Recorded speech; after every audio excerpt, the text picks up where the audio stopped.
Sabadi, everybody. You're tuned into Mekong, the greatest Southeast Asian-inspired mecha, epic, space, opera adventure this side of the seven sectors, brought to you by the folks here at Queen's Court Games. Hello, everybody. Welcome to the show. First thing you're probably thinking is, what is Mekong? Is this a game about major river systems in Southeast Asia?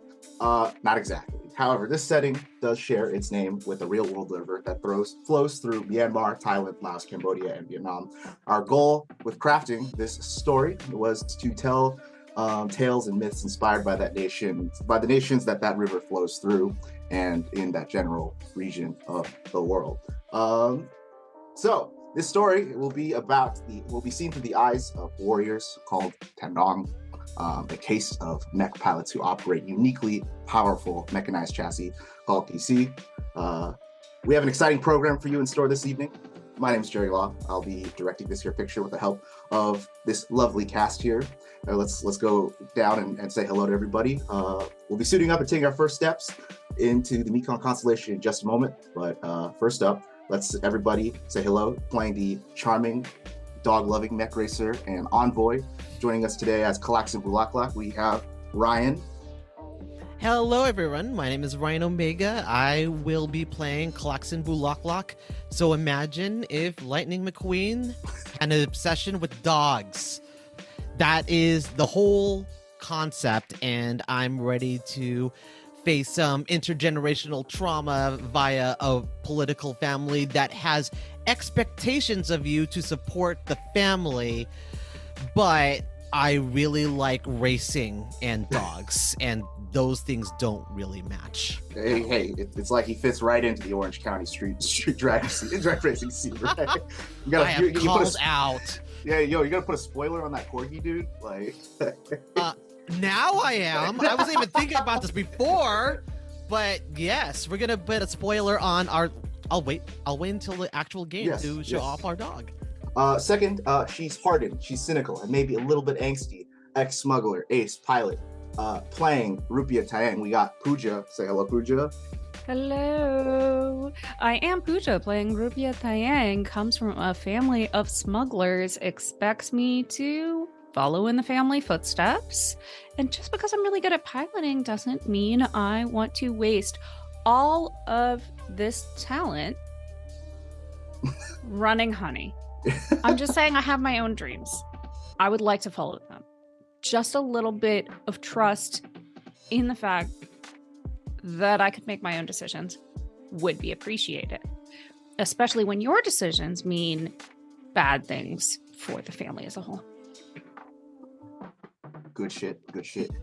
Very exciting. All right, next up, he's the retired Tandong warhorse that will be inevitably dragged into doing one last job.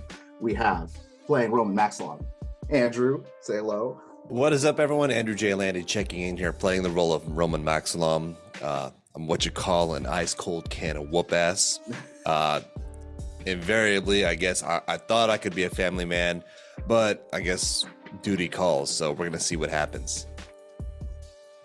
And finally, playing the reluctantly, unofficially exiled princess of Chao Phraya, Ori Vung, my dear friend and our producer, Clara.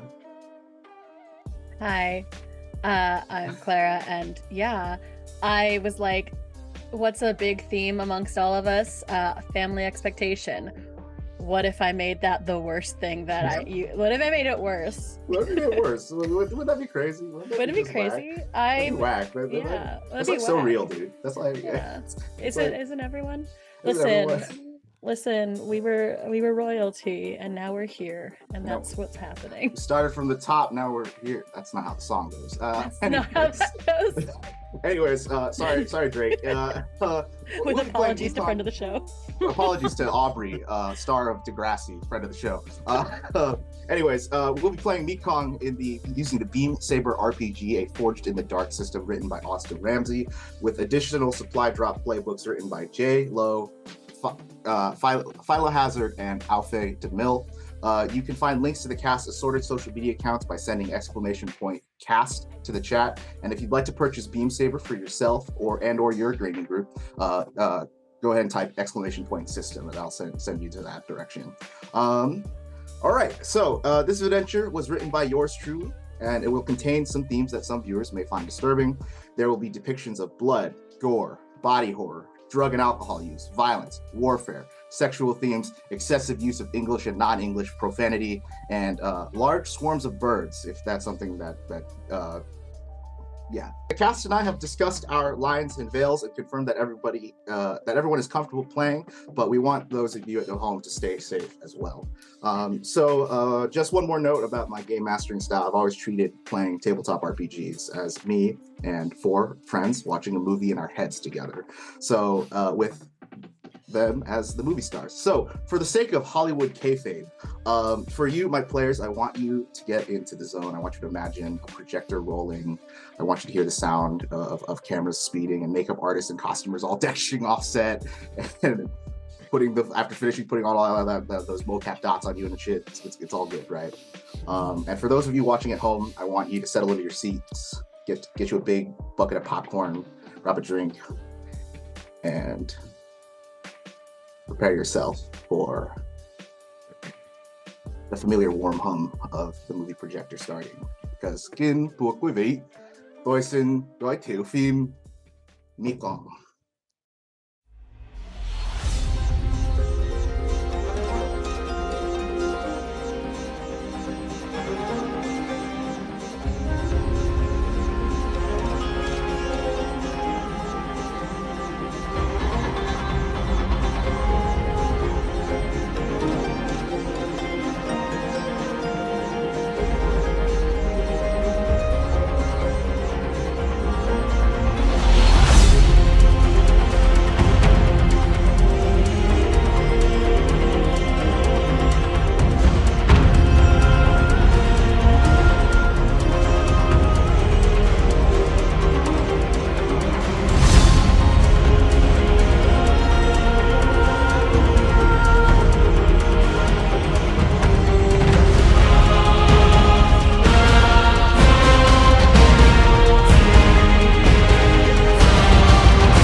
Long ago, in a time when the light of the stars flowed like a river across the heavens, the Mekong constellation fell under the attack by the Gunma, shadowy creatures made of pure, dark matter. The Gunma arrived from the cold depths of deep space and fed voraciously across the peoples of the 7 sectors. Mekong's only hope of survival fell on the kra-su, great mechanical beasts, once humble automatons of labor, now piloted by daring martial artists called Tan Nong. Through the shared struggle of the Tan Nong, the Mekongese people successfully fought back the Gunma, and from the dust erected an empire like no other. A Tan Nong pilot rose to become the first Huangde emperor, and the Tan Nong themselves became a venerable warrior caste parallel to the imperial hierarchy. And for 1,000 years, the Mekong Empire stood, a bulwark against the ever-present Gunma threat. But just because an empire stands does not mean it is at peace. Decadence, corruption, greed, and turmoil tear at the constellation from within. Battles and wars are waged over titles, territory, sovereignty, and honor. This is a story of one of those very battles. A story about daughters and fathers. A story about queens and kingdoms. About racers and dogs, and about stages and battlefields. The river of history flows effervescent. The wheel of samsara turns without end, and hardy Tan Nong take their places in an infernal orchestra to play the instruments of war and warfare. This is the story of the Symphony for the Devil. Black screen. And then a loud pinging noise, like shrill in your ear. Roman, you awake to the sound of that pinging in your ears, and your vision is still very blurry. but you can hear echoing in the distance machine gun fire rattling and dirt pitter-pattering on the outer frame of your DC mech as an explosion sends another hill scattering into the wind. You must have blacked out for a second. And as you regain consciousness, you're in the cockpit of your DC, the Conquered Archangel. It's muffled, but someone's yelling at you over the comm. Seraph, come in, do you hear me? And we cut to the outside, and the Archangel is wedged in the mud. Its angelic wings all covered in dirt and dust and soot, and its hips, its humanoid form, basically stuck in this kind of foxhole, right? And just several meters away from you, in the front, a group of several dozen PC mechs of all different makes and models and colors holds a line against a sea of black, shadowy tendrils. Seraph, do you read? Come in.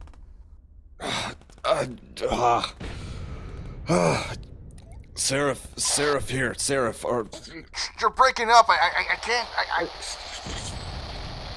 And you kind of like wipe your face and like clear the like the sweat and vapor from your visor, and you like activate your primary view screens, and you see from the line room, you see one of your compatriots mechs just ahead, a orange and black tiger striped bipedal frontline brawler with the word Apalaki emblazoned on its heraldry. It's Tagalog for Great Lord. A Gunma tendril smashes into its gut and sends it flying off the front line and onto its back. And you hear the voice of your wingmate, Francis Maximum. Kuya, run and help! It's now clicks to you hear him screaming for his life over the radio, and it clicks to you. He has a baby waiting at home. Francis, come in! Francis! They're all over me! I can't get off me! Jesus, come on! And so you start bashing at all the consoles, like flicking all your auxiliary switches, trying to like get some sort of motion. And we cut to the outside, and your mech like it tries to lurch out of this pit that it's in, right? Go ahead and make me. Let's do a check. Let's just get straight into it. Yeah. All right. So give me a maneuver check. Right now, you're in a pretty desperate position. Your friend is getting more or less like in a very compromised position just a few meters away from you, but all of your servos are kind of like gunked up with mud. So how much dice do you have in maneuver right now? In maneuver, I have 0 dice in maneuver. Okay, so Awesome. if you have a 0 rank in Beam Saber, you roll 2d6 and take the lowest. And right now your position's desperate. So if you fail this roll, it could be really bad for Francis. Okay, so the 2 dice were a 5 and a 3, so it's a 3. A 3 is a okay. So the Archangel, you put everything you got into the throttle, and her arms kind of like pop out of the mud and grasp onto solid land, and like you're pulling yourself, like the whole mech is trying to pull itself out of like this quicksand, right? And by the time you crawl out, like the mech is on its belly, but it's out, right? But from there on, you feel a shadow cast over you as another mech rushes past you, right? It's a frightening 4-armed looking mech with a skull painted on its domed face, the Mahakala. Is the unit of your commanding officer, call sign Maestro. His face appears on the comm screen. It's like, Leave him, Seraph. We've almost won this. Push forward. and the Makala activates its boosters and goes flying into the fray, and its beam cannons firing on all barrels, an impressive display of fiery plasma. But from the opening, you see a space demon take advantage of this charge, and it slides right past him and pounces right on top of Francis's mech. You rolled a 3. You didn't get out fast enough to get to him, but you still can close some distance at this rate. It pounces right on top of the Apalaki, and it's the size of a 2-story duplex lot. Its body is shaped like a puma with the tail of a scorpion, and the face is made of nothing but a circular maw of concentric rings of teeth. And it is on the Apalaki like a lion on an antelope. What do you want to do? Okay, what's my distance to Apalaki and the Gongma? You have about, I want to say, like, you can probably fire your boosters, and see if that'll like speed like get you closer, because right now there's a good amount of distance, but you're the only mech that can help in between. It looks like your commanding officer's too busy with the greater formation towards the front, and you're the only one there. I want to say about like 2,000 meters. I get it, Commander. I get it. Francis's family. You don't turn your back on family. So 100% power the thrusters. Come on, baby. Come on. Go ahead, roll maneuver for me. Okay. One more, so that's 2d6. Mm-hmm. That's a 5. All right, so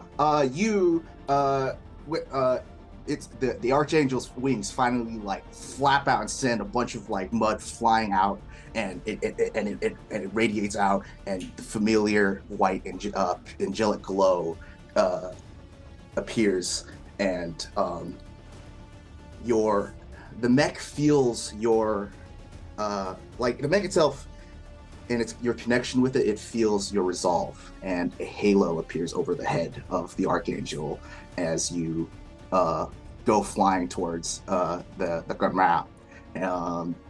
And that's a 5, so that's a partial success. So let's say you get a hit on the like you kind of just charge it straight on. What do you want to do? Let's see. While I was charging, I was actually hoping to fire my. Let's see. It has a. I was gonna fire the machine gun as I'm traveling towards the Goma. Okay. The spray might hit the Apalaki. I just want to make that clear. So yeah, I'm gonna take away a die from a battle check if you want to fire your gun here, because there's a risk that you could hit or not. I'm not gonna take it away, but like the consequences are if you don't get a complete success, some of those bullets are gonna hit Apalaki. Okay. I have 2 marks in battle. How many dice will I be rolling? That's for that? 2d6. Okay, 2d6. But like I said, this is desperate consequences, so that means desperate position. So the consequences are going to be very severe for you if you do not get past a 6, more or less.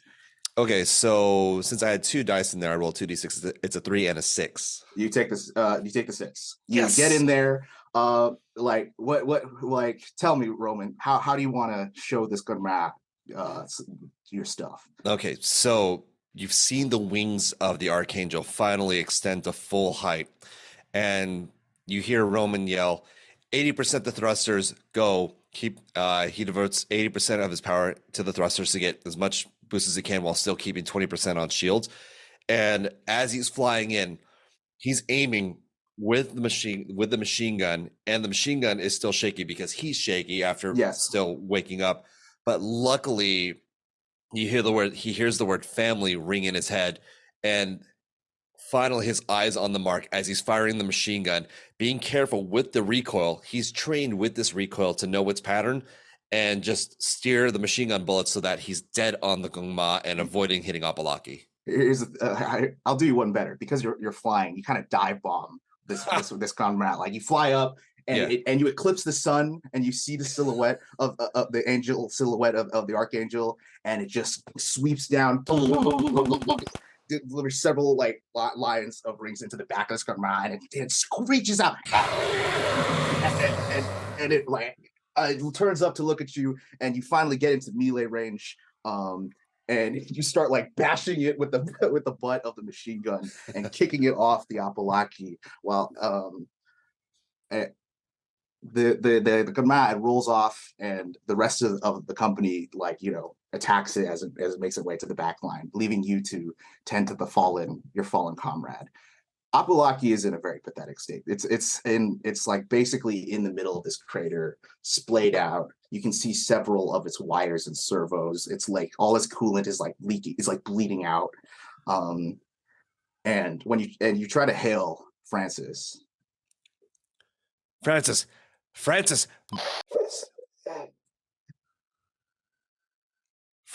status report. Check in now.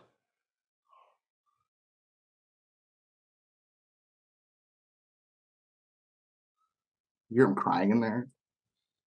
Francis, it's Roman. Talk to me, please. Don't talk to me on the radio. See you. Francis, I can't hear you. Come. I'll open.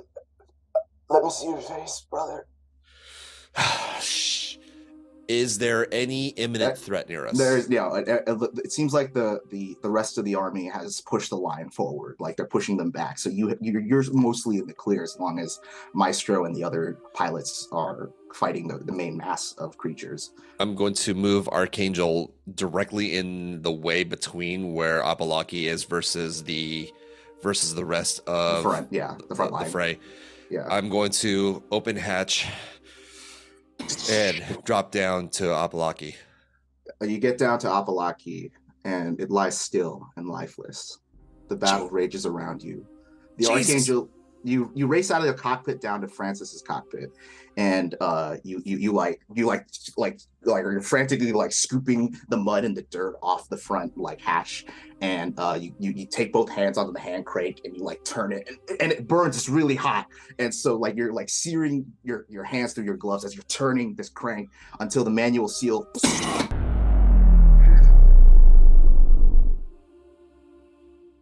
And there's Francis's crumpled body in his pilot suit. Once a pristine off-white, his pilot suit used to be a pristine off-white with streaks of like red accents, and his sabai is like all crumpled and like torn and tattered. And you like take off his helmet, like and you see like blood like kind of like dribble down his lips. Hey, hang in there, buddy. Come on. He reaches up at you, Kuya. And he like digs into the back of his sabai and pulls out a feather-shaped locket from his neck. And he like breaks the chain and like flicks it open, and it's a picture of his baby daughter, Hope. And it's just a locket, and attached to it is a feather. So and the locket opens, and it's his infant daughter. She's wearing a little pretty dress, and she's like on a carousel with him and the mother. And he like hands it to you. No. Why are you handing me this, Francis? What are you doing? Keep her safe. And he like clasps your hand around it. No, you can't do this to me. Hang on. You're a soldier. You hang on. And I'm going to... This is Seraph. Medic needed pronto. Stat, get whoever out here. I need a medic now. I need a medic now. And it echoes, and the camera goes wide as you see this whole battlefield all in perspective with you and your fallen friend in the center. And we fade to black. 15 years later. You see the ship slowly descending into the atmosphere of the planet Chao Phraya. And from the outside of the ship, from here we hear, "This is your captain speaking. Once again, thank you for choosing Phraya Starways for all your sectoral travel needs. We are just now entering the outer mesosphere of Chao Phraya. We anticipate our arrival in Fa Fang Spaceport at 0730 local time. We're looking at partly cloudy skies with a small chance of showers with a high temperature of 22 degrees Celsius. Once again, we'd like to thank you for choosing Phraya Starways for all your sector travel needs. Thank you so much." And click. And we zoom in on the ship to one of its windows. On the interior, the ship's built. It's a short hauler, so it's not meant for like inter-sector high speed travel. It's more just so for like ferrying people between different space colonies and different planets. But this particular ship, the front passenger area very much resembles a passenger airliner, columns of seats, middle aisle. But then towards like this kind of like triangular back area is like a converted cargo hold turned into a hangar that fits 4 Kisi. But we cut to the first class cabin, and it's one of those first class the word I'm looking for is amenities, where it's like the seat is also like you can close it and there's like a bed and there's like a TV and like they serve you champagne, and the pod style, right? And we meet a callax'an You and Ms. Misfit are traveling to Chao Phraya in first class. Your business on this planet is Rubina, your sister, Lady Rubina, has called you to Chao Phraya because there's some sort of financial noble family issue that she needs like you and basically the whole family enterprise present for some sort of dealings. Your parents had a couple of business enterprises on this planet, and I think Rubina said something in an email to you about like, yeah, we just need to liquidate these, get some more cash flow in, and that'll help with the racing enterprises and all that sort of thing. So, another like business venture for you, but you brought your beloved dog, Ms. Misfit. So, callax'an, can you describe yourself to me? Callax'an Bulaklak is in his early 30s, a little bit scruffy, always has shades on because his eyes are always bloodshot from having partied the night before, or if he hasn't partied, he is looking at the business side of his new venture, Callax'an Bulaklak Racing Enterprises. He just hired 3 new drivers to get onto the racing circuit, but he also does all of this because he needs to feed his triple champion Miss Misfit, who just secured another award against their common rival Armin Law that wannabe who wanted to be the champion dog breeder. But no, that title belongs to Miss Misfit, all important champion dog. And he's just in his jacket, kind of relaxing and looking at Miss Misfit and going, all right, Miss Misfit, you're going to be good. You're going to be good. Now, I know. I know. She starts whimpering for some reason. Like, do you have the shits? Check the title. It's like, no, okay. A flight attendant walks by and she's like, a hot towel, sir. Yes. Thank you so much. Takes the hot towel and just pats it on Miss Misfit. There we go. Nothing to worry about. I know we haven't been to this planet before, but we gotta visit my older sister Rubina because everything is not okay. And then we'll get doggy treats, and I'll take you to this amazing doggy spa that I just heard about from this review site. It's gotta be top notch, and if it's gonna be great, it's going to be great, and I think we might be able to get a sponsorship with that spa. Yeah, and you'll have more doggy spa time. There we go. She clearly has no idea what you're talking about, but based on the sound of your voice, it all sounds very enticing to her. So she's like, yes. We follow the flight attendant as we move back and to the next seat over.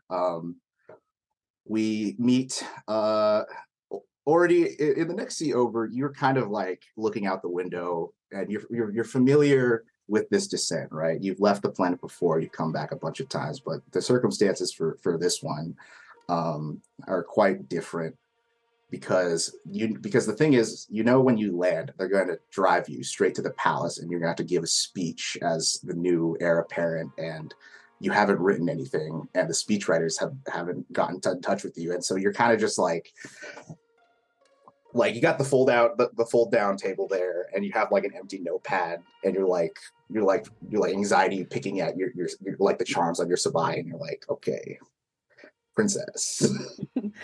But tell us about yourself, Ordi.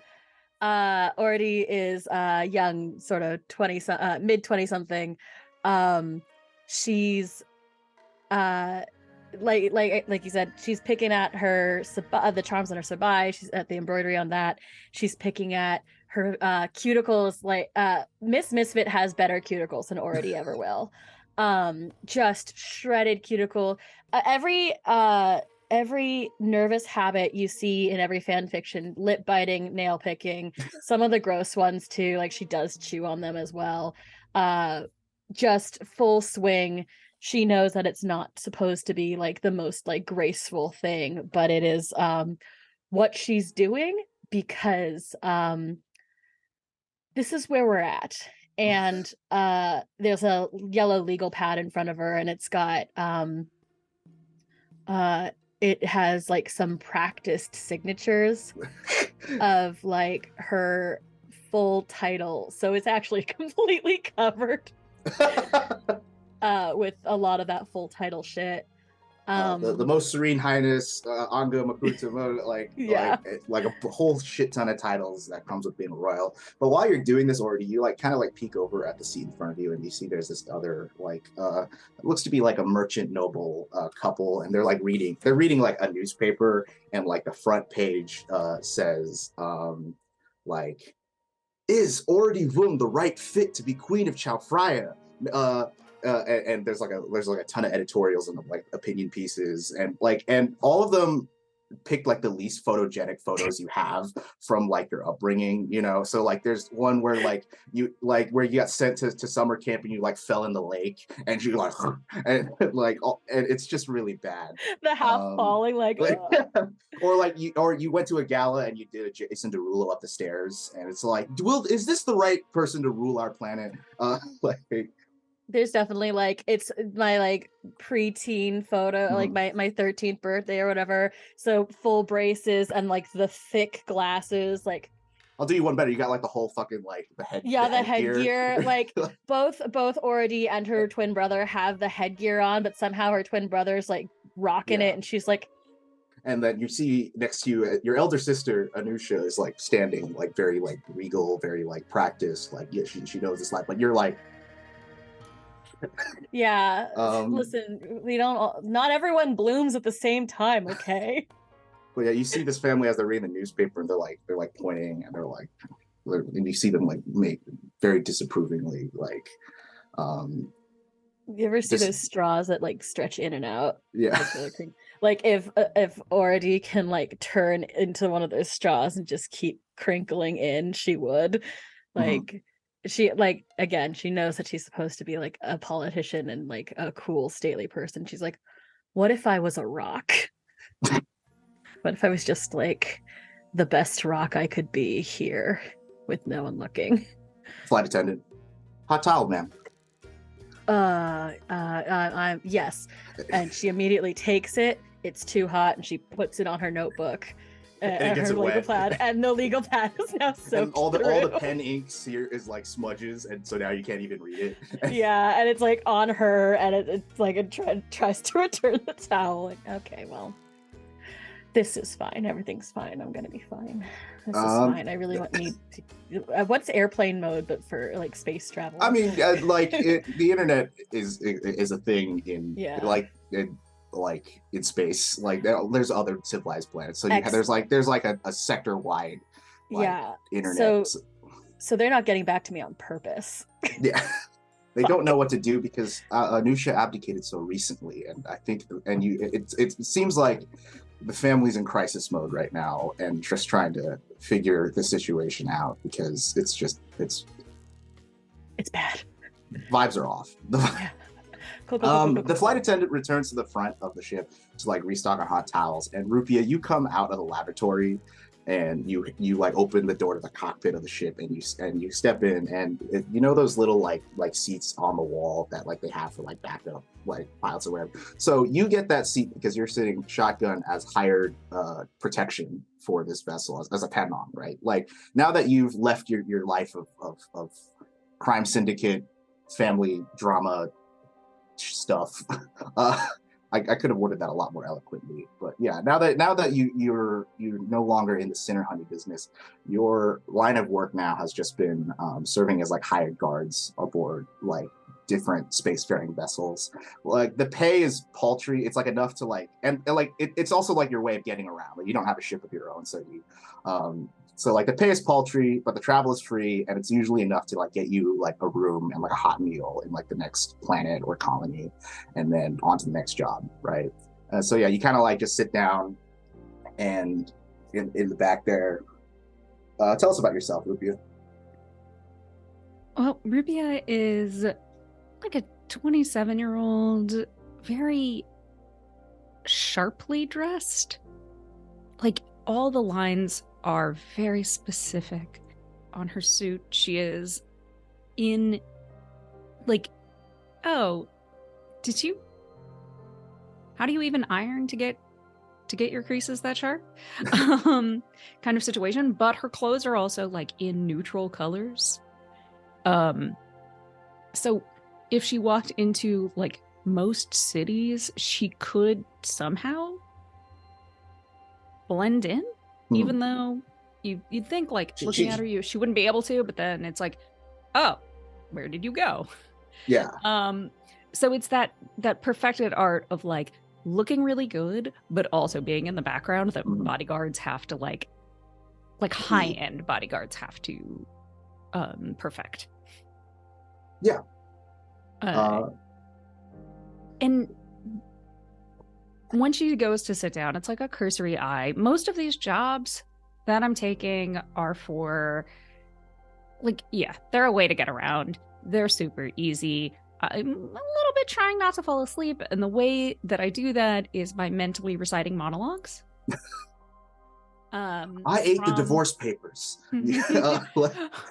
From like the most popular classic movies of Mekong. Yeah. Well, like you're like you're playing over that like scenes in from you're playing through those scenes and like in your daydreams they look like a Wong Kar-wai film where you're like standing in an alley and there's like a smoky thing and you're looking at like this very classically dressed other woman and you're like in another life I would have chosen the pilot, like it's all very like if things had been different, I would have chosen you. It's a shame that this is the way that, and your fantasy cuts out as like the navigator on the ship kind of like turns back at you. He's this elder. He's not an elderly. He's more like in his late 60s. A kin man named Kian. And he's just like looks like he's just making small talk with you. He's like, so what's next for you, Tenong? Gonna stick around these parts when we land, or what's next? We'll see where the solar winds take me, I guess. Solar winds don't look too good right now. It's the like, I don't know. I went to go see a soothsayer the other day, and they said that like I don't know. They threw some rocks on a table, and they said that we're there's bad things on the horizon. Do you believe that? How are you with like superstitions though? And that's like, what's your sign? Like, what year were you born? What? You rabbit, tiger. What we think? What we got here? Yo, you're the goat. Okay, yeah. My son's a goat. Yeah, but like he wasn't born the year of goat. I think that's just like I think the kids say these days. He was like, "Yeah, Dad, I'm the goat." I'm like, "Why would you want to be a goat? We eat those things." But I guess he told me it means like greatest of all time or something like that. But it's just like, yes. The co-pilot also like the cockpit door opens and his co-pilot, his junior navigator, a younger Viangchanese code named Gum. He walks in and he has a gaggle, an entourage of like young women, like teenage girls, like with like wearing jackets saying Mileng Salatin. They look to be like like they have like the builds of gymnasts, but like they're no older than like 16, and they're all like, "Oh my god, we've never seen a cockpit before. I'd love to see the approach." And He's like, "Yeah, check it out. No, look, check. And he's like, "Hey, Captain, is it cool if I bring my friends up here?" And they're like, "Yeah, that's fine." And so now it's very crowded cockpit. It's you, these two pilots, and now there's like these like 4 or 5 like teenage girls in like athletic jackets, all kind of like crowding up in your space, and they're all talking about shit that you don't care about. Like they're talking about like, check out this space BuzzFeed quiz I just took. What historical princess are you? And that's but one of them rather bold. She's like on her phone. And she like looks at you and she notices you're Sabai and she's like, oh, my dad has one of those. Are you a Tenong? I am a Tenong. Hi, I'm Hope. Hello, Hope. I'm Hey, Rupi'a. Hi, Rupi'a. Okay, so big sister, I just gotta ask you a question. Okay, so I was like making this tier list about like which sector has like the most toxic boys. I got like I think it's like a straight tie between Angkor and Kin. What do you think? Angkor for sure. Oh yeah, no, seriously. I feel like Angkor is like, like they'll like call you and they'll be like, hey, I really like seeing you and stuff like that, and they'll just like never contact you again, and then you'll see No, them. I mean, it's like historical fact because the whole theory of negging originated in Angkor. No way. I thought that was like I thought that was. Totes. I trust you. You're the technology. You've been around the universe, so like you've seen it all, right? Yeah. And then another girl, Molly, she like pipes up from like first she's looking at the copy, then she sees her phone, and she's like, "Hope, yeah, what?" And she shows her phone, like, "What the fuck did you like, Kevin Wynn's post? Like, I'm like." It was a good photo, Molly. What? And she's like, no. I thought I said. And now there's like there's a whole argument going on, and the pilot's just trying to like do their job, and you're just these two teenage girls are just yelling over your lap, and then. Hey, have you ever seen the epic Djiboutian Saga? The what? The Djiboutian Saga. It's a total classic. Are there mechs in it? Of course. Would I be telling you, am I a Tenong? Am I a Tenong? Can we see your robot? Maybe when we land, you'll see the... Like, he didn't like turns back like, you can go if you like it. You sure? You don't need me up here? We will alert you if something comes up. Okay. Sure. Since our pilot G said it was okay, then we can go in the back. We'll stay up here, Hope. You can go. She's like, and she like does this to Molly, and then the two of you like get up, open the cockpit door, and you start making your way down the aisle back to the hangar. As the camera follows you,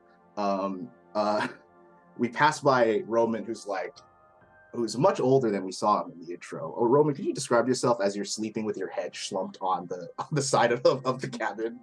So in his past, Roman did have shoulder-length black hair that, thanks to whatever helmet he was wearing, would have been like slicked back. 15 years has passed, and so has the thought of male pattern baldness. So he decided to just obviously bick it all off. So he's a bald man, age 37, stands about 6'2", and for a 37-year-old, he does keep in good enough shape for himself. He's wearing the same jumpsuit or the same tracksuits that the Salat team is wearing, obviously fit for him, of course. It's got Coach Roman embroidered on the label, right? And as you see, he's trying to sleep a little bit, so he's in that like kind of huddled position, like crumpled, as in trying not to take up too much space. But clearly, like, he's sleeping, but it's not very good sleep. And as his body sort of twitches as people like walk by, because that's just his reflex. Yeah. But he's trying not to give into that reflex and just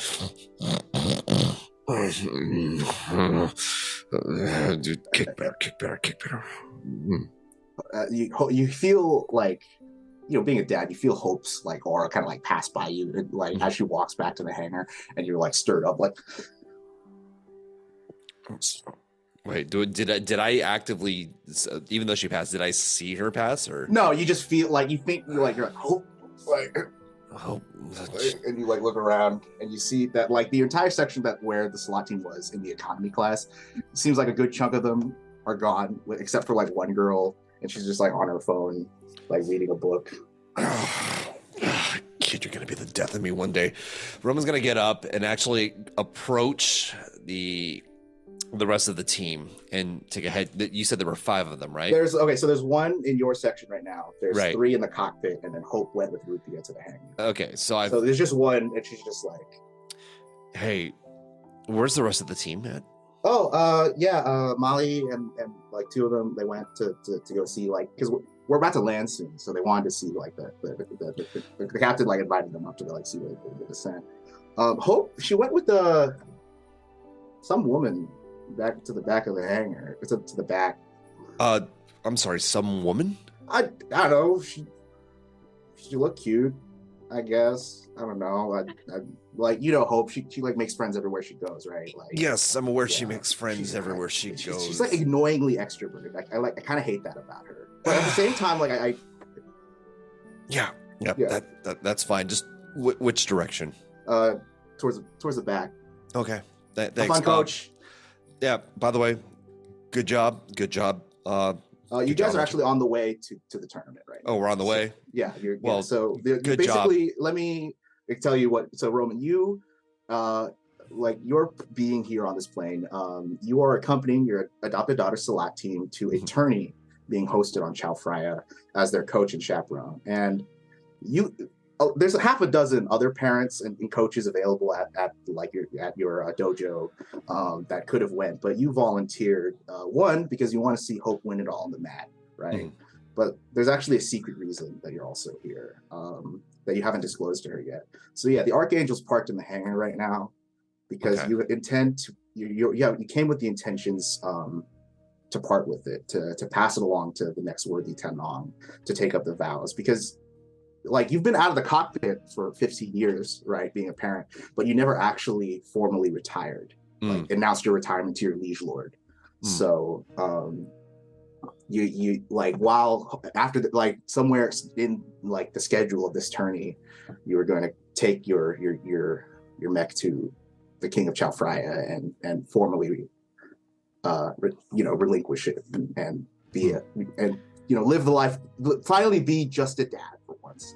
All right. No, and none of this warfare and violence haunting over your soul anymore. The girl that I'm talking to right now, what's her name? Rhea. Let's call her Rhea. Hey, Rhea. Yeah, Coach. Don't forget to stretch. All right, I'll be back. You got it, Coach. And she just keeps doing BuzzFeed quizzes. Stretch. And Roman is going to head towards the back and see if he can get to where he's going to head in the direction that Hope went. As you kind of get up and you move, the camera like racks focus over to callax'an and Miss Misfit, because you see callax'an as Miss Misfit suddenly like pauses in your lap, and she like overs to the window.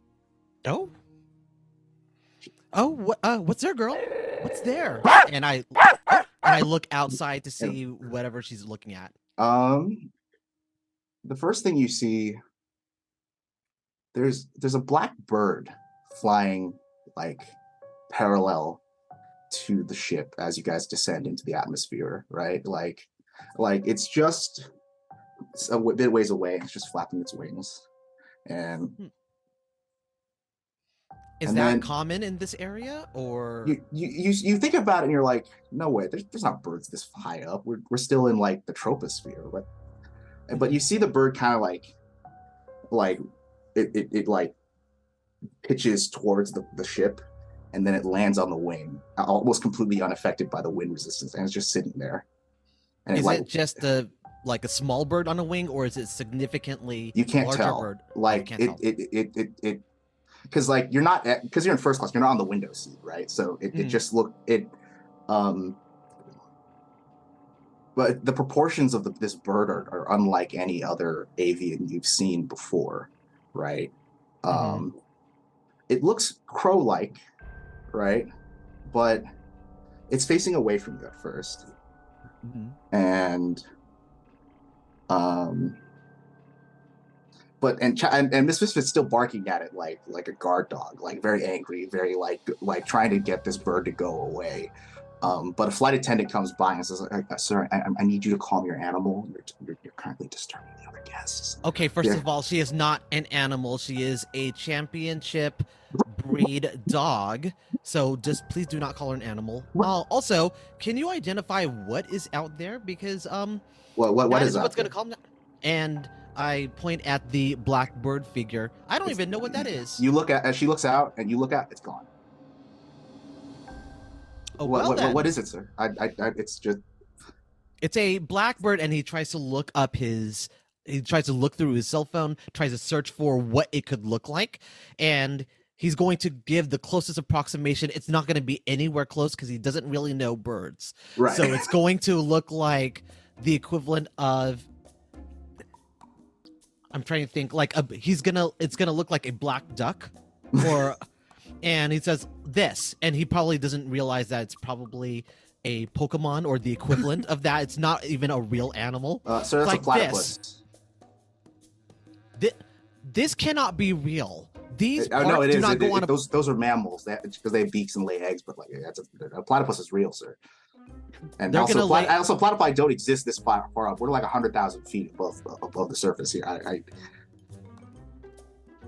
Okay, listen. Like my Misfit obviously reacted to something, and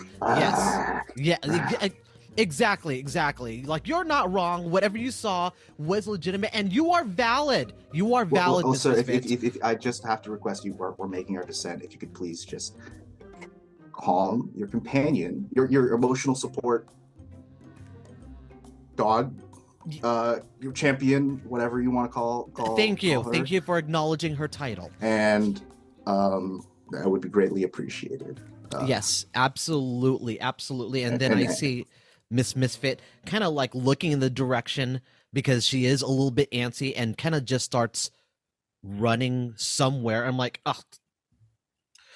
Well, she doesn't. If it's all right, like, she doesn't run away. Like, she runs back the window the second the flight attendant goes away, Mm-hmm. and she starts barking again, right? And you're like, and it's like, oh. And when you look out, the bird is now closer. Like, it's like further, like closer down the wing towards, and it at first is facing away from you, but when it turns its head, you see it's not just one head, but there's four all kind of like all jutted out like this, and it's covered in eyes. So immediately I take my cell phone and take a picture of it, because It doesn't appear on the picture. And then when you lower the camera, it's gone again. I must be stressed. This is probably because of my sister, and we really need the doggy spa. Isn't that right, Miss Misfit? Yeah, it's fine. It's fine. She's like trying to like, she's like walking around in circles now, like pacing in circles, like trying to like. Oh, Miss Misfit is mad. Miss Misfit is mad. Okay. All right. I gotta sing a song. All right. Hey, Miss Misfit, how do you do? We use that to like J-cut back to the hangar. So like we still hear callax'an singing as we see Rupi'a walk Hope over to the hangar bay. So this hangar bay, it's much more like it's retrofitted, so obviously it wasn't meant to store mechs in the first place, but it's functional. There's 4 mechs back here, and they're all basically squeezing their docks like shoulder to shoulder, right? But Rupi'a, yours is the first one closest to the main hangar bay, because you are the guardsman. If something happens, you're the first one out, right? Could you just Hope looks up at your mech, the copper pod. What does she see? She sees a humanoid mech form, but with 6 arms and a grimacing kind of rictus smile on its face, leading to like large, like intense eyes. Leading to large, intense eyes and a kind of in the center of its forehead, concentric rings forming a large circle that takes up the entire center of its forehead. It's incredibly powerful looking, like in terms of its physicality. Yeah, my mech is thick. That's what I'm saying. Wow. So like, what's that do? Well, that's a surprise. Hopefully you'll never find out.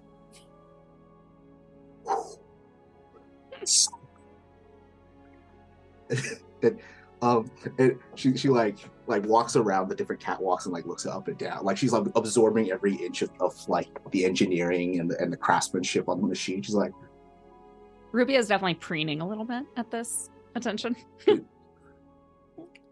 what's her name? Copperpot. I love that.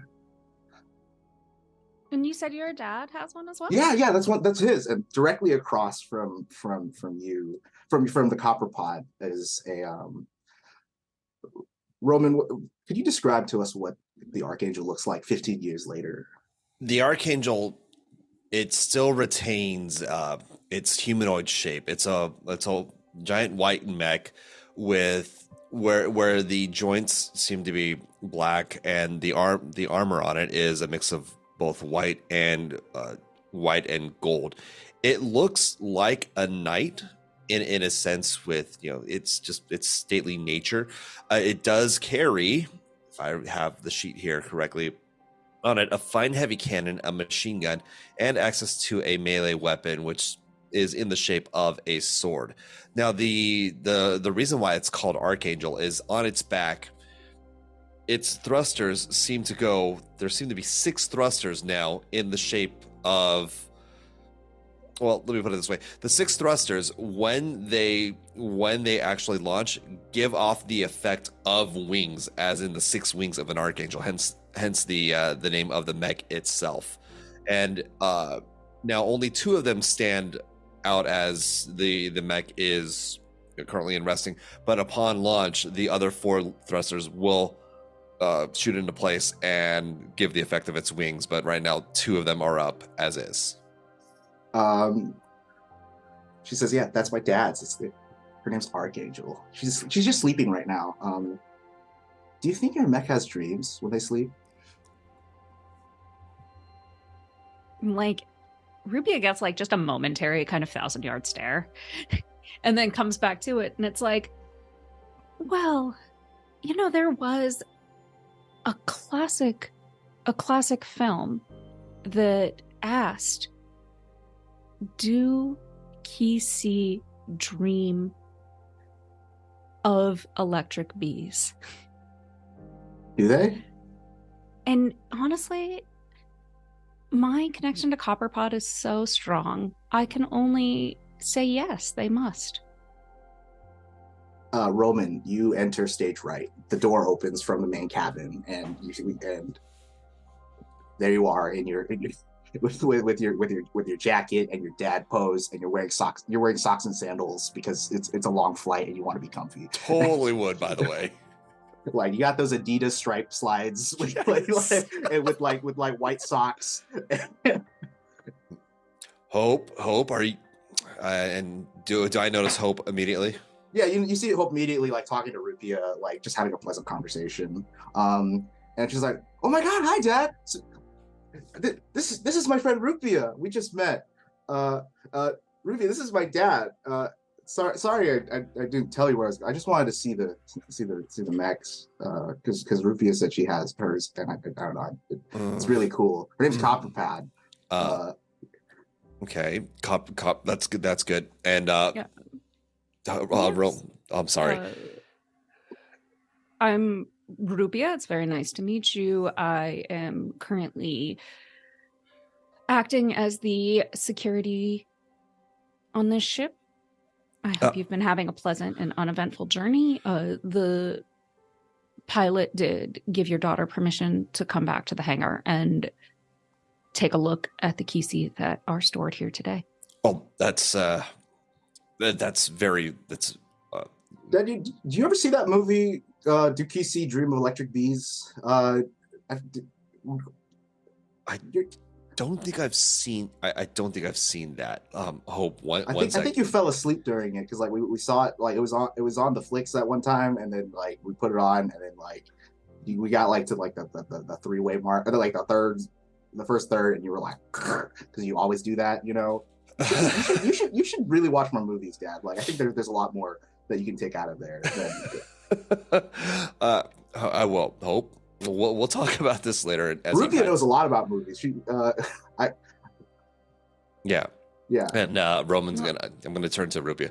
I've been remiss. Hi, Roman. I'm this little one's parental figure, if you for lack of a better term. And Roman extends a hand to Rupi'a. I shake it. Yeah. It's like parental figure. Yeah.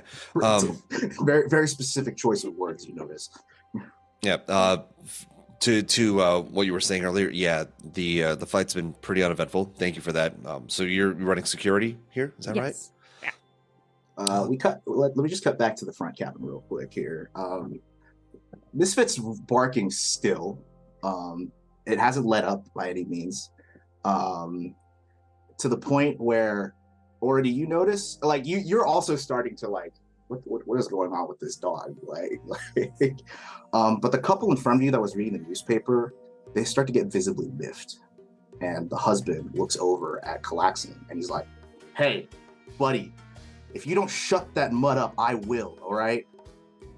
With what?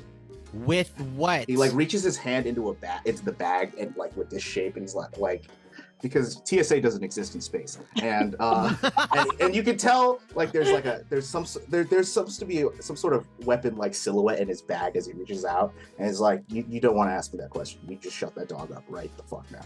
Okay. I'll do something about it. Okay, okay. You see the wife being like, honey, you don't have to be this dramatic. It's like, no, I fucking hate those dogs. You just and I try to do the tag. Excuse me. To the guy. Can I help you? I'm so sorry. I understand that dog is very, very annoying. We're almost landed. I'm sure that there's no need to, and I indicate like his bag. There's no need to make this complicated. Stand out. Because I know they've been reading the fucking tabloid. They'll recognize my face. I'm not. Well, in this case, are you in disguise? No, I actually think I'm not. I think because we're landing for because you're coming landing like basic. So the situation right now is like usually in these cases they would send a ship for you, but it's an emergency, and so they kind of just stuffed you on a commercial flight. I think actually I'm gonna not travel. I think I'm still gonna travel sort of openly for this, just because like we are landing in Chao Phraya. Right. But like I look at him and I kind of look at the tabloid and I look back at him. Go ahead. Let's make a check here real quick. Oh no. Here we go. Could you roll me? What skill are you trying to command? Are you trying to consort? Are you trying to sway? I feel like this is a sway check. This feels like a sway. Yeah, you're trying to get him to back down. Oh no! I gotta look at my. You have my 0 points character in sway. sheet has. I have 0 points in sway. That's about. That sounds right. So it's just 2d6. Yeah, 2d6 take lower. All right. You are current. Okay. I tried. Yeah, I would say these are risky. You're in a risky position too, so the consequences are going to be pretty bad. He's like, I'm gonna get punched. Cool. I love this for me. callax'an at this point, because he's addressing his dog, and someone at least tried to placate the situation, and says, "Look, we are about to land, and there is no need for everyone to get so defensive. I am sorry that my dog is reacting to something that was out there, and it was legitimately out there, but we are about to land." And what's out there? What's out there? What? Fucking clouds? Your dog scared of some weather phenomena? I need you to be quiet, and I'm going to use my sway along with Regent's Brilliance. Okay. Can you tell the audience what Regent's Brilliance does real quick here? Regent's Brilliance is you and your entourage, so it's going to be me and Miss Misfit, have increased effect when consorting and swaying, so as long as you take advantage of how truly impressive you are, and at this point, I'm with my championship dog, I am very defensive, and I have to deal with a political situation with my family at home, and I am pretty sure I recognize the princess. Okay, so yeah, you do get increased effect if you succeed, but the effect only kicks in when you succeed, right? I will say originally this roll was going to make in a risky position, but because you kind of like antagonized him back, this is going to be a desperate position. So the consequences are going to be pretty severe. All right. So go ahead, roll sway. We're both gonna get punched now. Yes. And I have 2 points in sway. So how many dice am I rolling? It's 2d6. Take the higher. Great. You go ahead, roll. Unless you wanted to do something that would add to your pool, you can push yourself. You can you can argue with me for collateral die. I can say I can change some sort of circumstance to add a die, but it would perhaps make your situation worse or better. Up to you. I think that, you know what? Let's make this interesting. I am on the defense for my dog, and I realize that there's a princess on board. And if this guy gets violent, this is going to be no good for anyone on this plane, because we're now going to be dealing with an intersectoral incident. And this guy probably doesn't understand or care what's going on. So I think it's I'm assuming it's an older gentleman who just cannot be reasoned with. Yeah, about like 55 years old, square jaw, looking for any excuse to start something. Oh, yeah, this person is short fuse. Yes. Got it. So the fact that I'm also trying to get into his space, basically I have to be the bigger dog here. Right.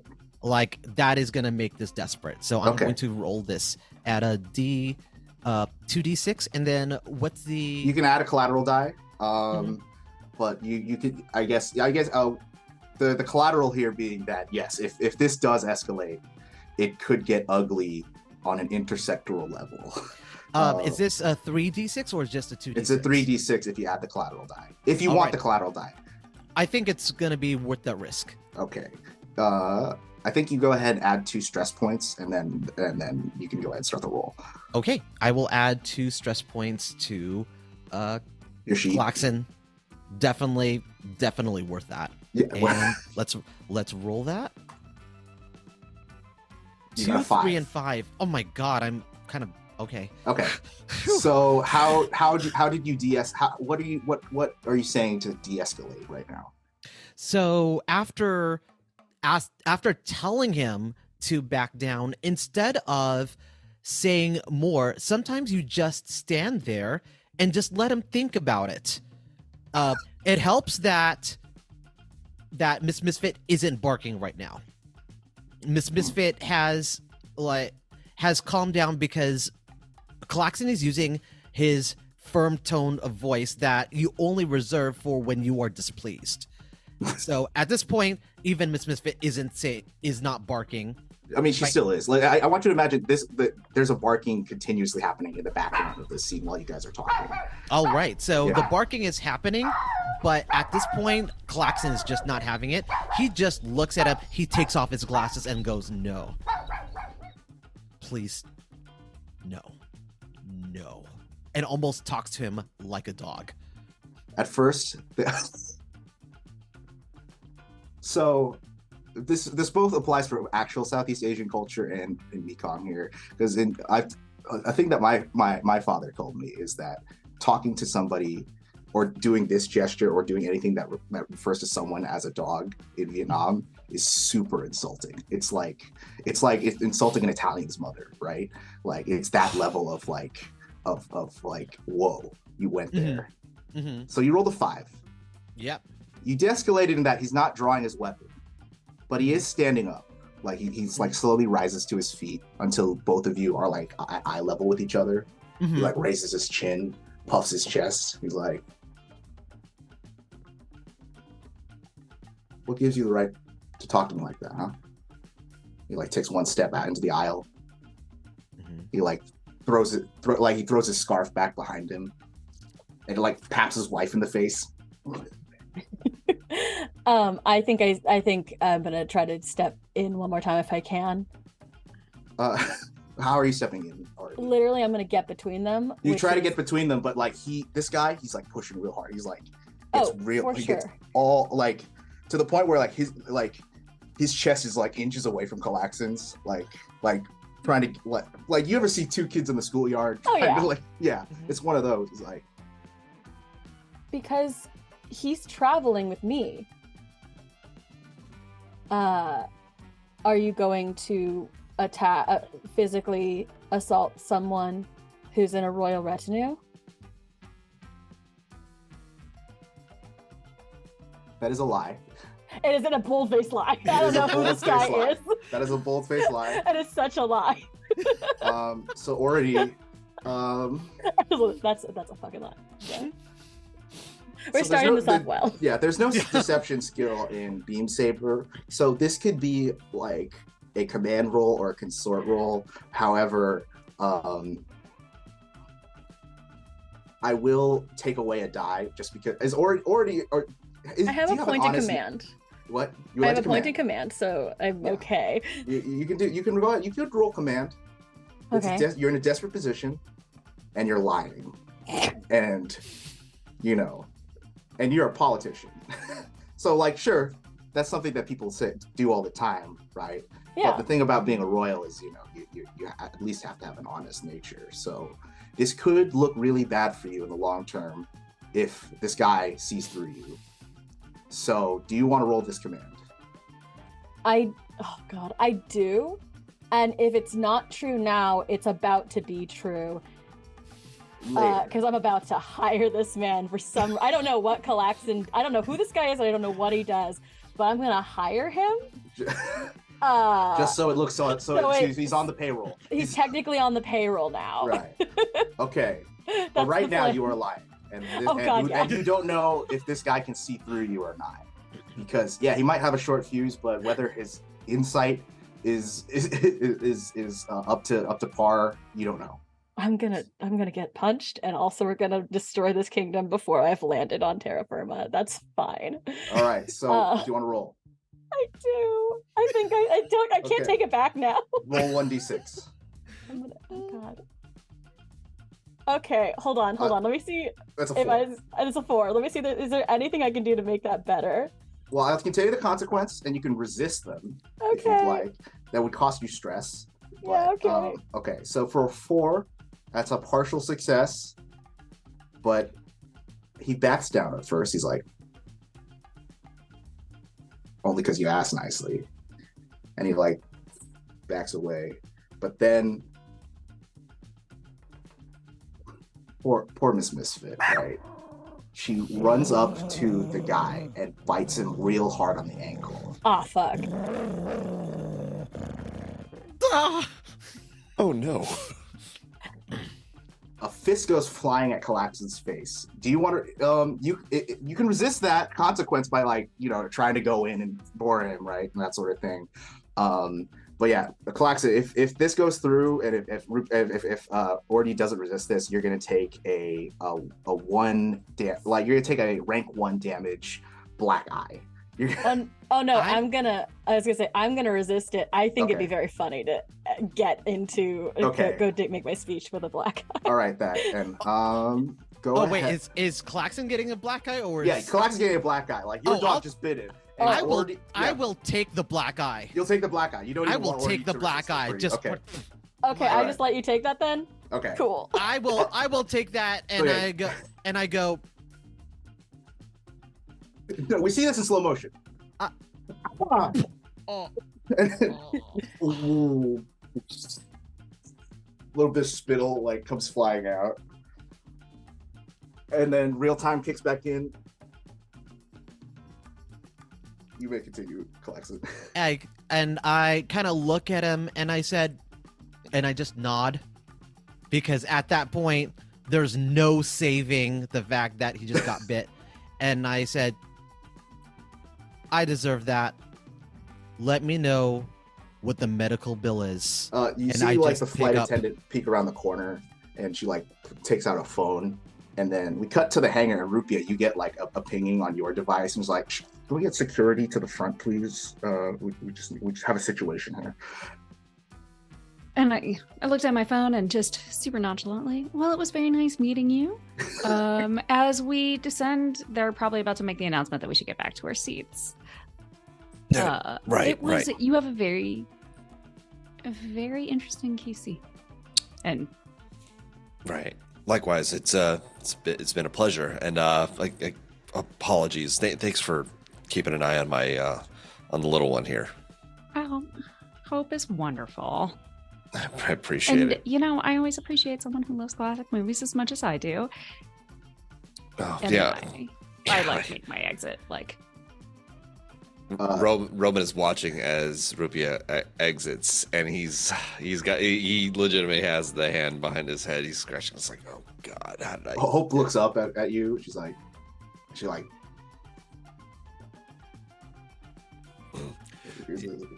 you know, young Dad. lady, we're gonna talk about this later. All right. Okay, all right. I'm just looking out for you, pops. I'm just looking out for you. Look, you've had a 15-year long dry spell. I'm just doing my duty as your loving daughter. Back to you your. deserve happy. Okay, all right. I'll stop talking. Mm-hmm.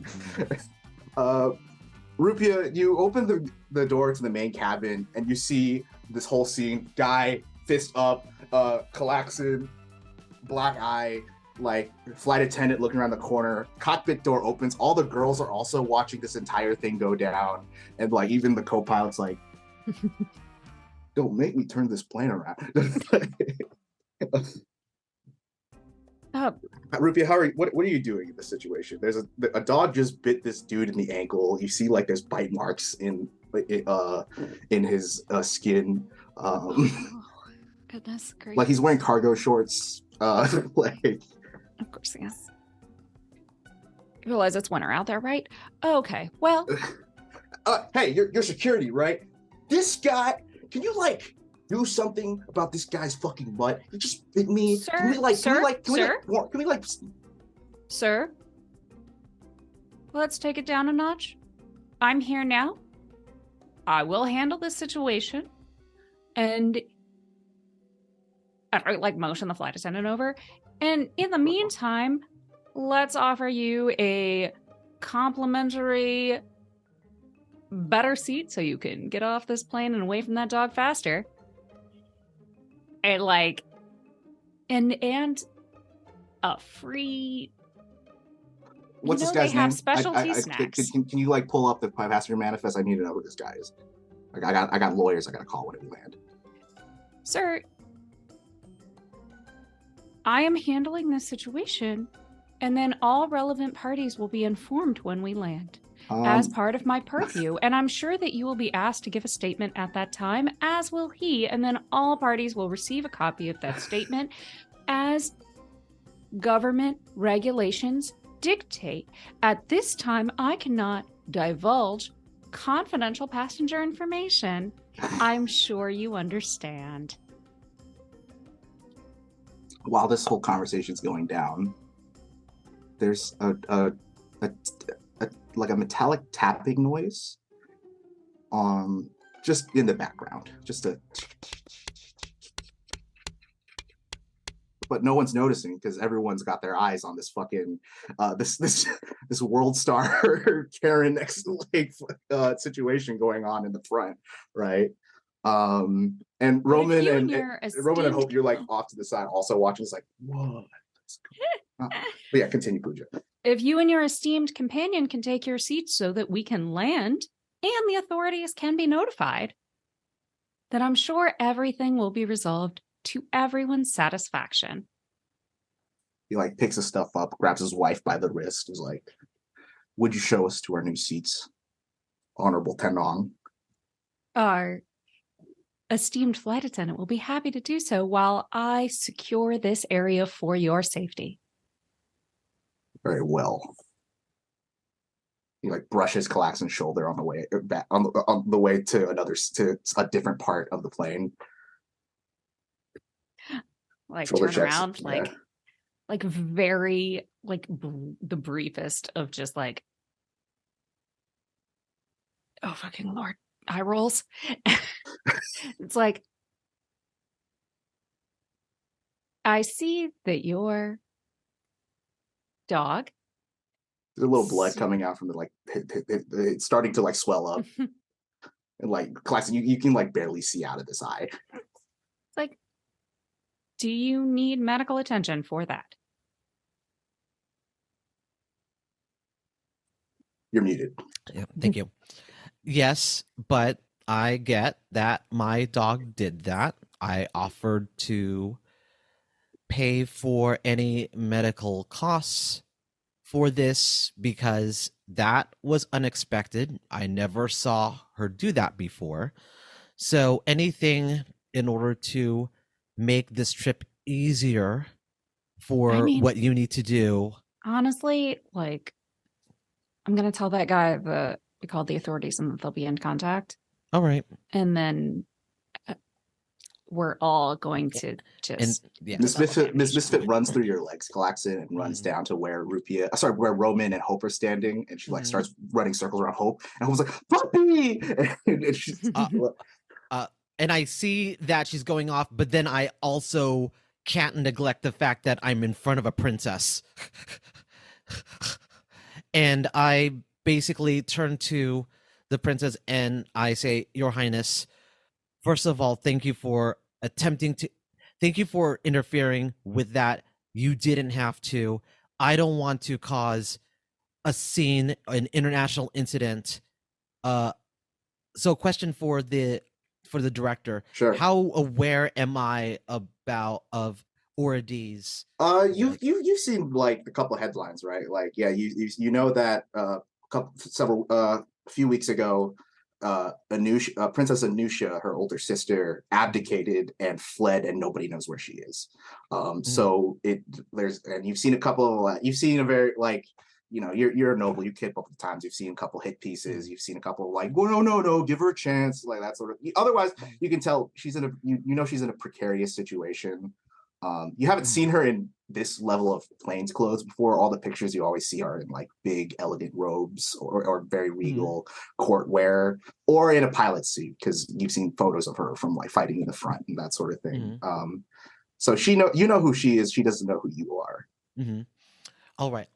Again, Your Highness, I take full responsibility for all of this. I just do not want to aggravate anything that you're currently going through. You're going through a lot, but thank you for trying to handle that situation. And again, I am so sorry, and I'm trying to look at her and look at the Tanong guard and trying to also look at your Miss dog. Misfit. So Yeah. I'm trying to pay attention to You're all like of these looking three things. between three different points, all talking, like just making sure everything is in order, right?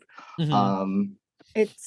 It's totally fine. I felt bad, and I mean, it's that guy's a bully, and you can just tell. Yeah, I will say that he did threaten to try to pull a weapon on us, and that is, I'm also concerned about that. And I also mentioned that to the Tanong, because that is also a huge offense. Well, you didn't see the weapon. He just put his hand in his back. He That's could have been true. bluffing for all you know, right? He is still going to say He did that, give 'cause you a that's what he knuckle thinks sandwich. that. He probably Yeah. could have pulled out one of those, right? Yep. But I while mean, yeah, I saw him threaten you. Honestly, we're so far into it. If he is carrying a weapon, it wouldn't be the first time. Honestly, especially in first class. It would surprise me if, Her Highness wasn't also carrying a weapon. It surprises me that you're not carrying a weapon.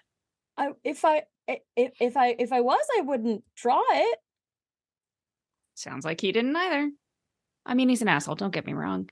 But truthfully, I love dogs. Your dog is very cute. Hope's like running her hands through Miss Misfit's fur. It's like, yeah, who's a good girl? You are. That's right. You are. Do you have any idea what got her so agitated in the first place? Yeah, there was something outside, so I went to look at it, and it looked like at first a bird, and then when I looked at it again, it looked like a bird with four heads, and I don't even know what that is. And I tried to get the flight attendant's attention to it, but when I saw it again, it was gone, and that's what caused my dog to react. Rupi'a. Because When the second callax'an says four-headed bird, you're from Javadu, and you watch a lot of movies, and you're pretty in tune with a lot of the folk tales there. You remember there being a story of an entity, a creature, a ghost even, called Kuntalanak. She has two forms. One is a humanoid form that tends to prey on young women and virgins, but she also is known to transform into a black blood-sucking bird with 4 heads. And so that clicks for you right away. You're like, what's the look on your face when you like think of that old wives' tale? It's like kind of like half disbelief and half like abject terror. Because I think I saw a movie with a very realistic depiction of Kuntalanak very young. Yeah, like one of those movies where like you can't fall asleep for a week because every time you look in the dark, you think you see that bird looking back at you with all those eyes on its head and everything. It's like so many eyes. Because those are the eyes of the people that she eats. Yeah, it's a whole. Yeah, it's a bad time. Not the most friendly looking monster to have ingrained into your conscience. Okay, well, you said a 4-headed bird with a lot of eyes. Yeah, 4-headed bird, lot of eyes. I tried to take a picture of it, and it just didn't take. Like you show the phone, and it's just the wing. But that's where it was located. Already, you're also hearing this too, and seeing that you're coming back from the front line, from frontier space, where you're actively trying, where you and other Tenong are actively trying to fight off these creatures. It's really strange that one would be this far deep in the Empire's territory. Like, you also kind of don't believe this. You're like, no, this guy's crazy. He's probably seeing shit, right? Like, I was on your side for the first part. Like, I already doesn't say this out loud, probably, but she's thinking like, I was with you until 4-headed bird, and now I'm kind of like, fuck. I backed the wrong horse, and we're fine, and that's fine. I'm like trying to mentally figure out if I can persuade someone to put this guy on the payroll, and he's talking about ghosts. We haven't seen those entities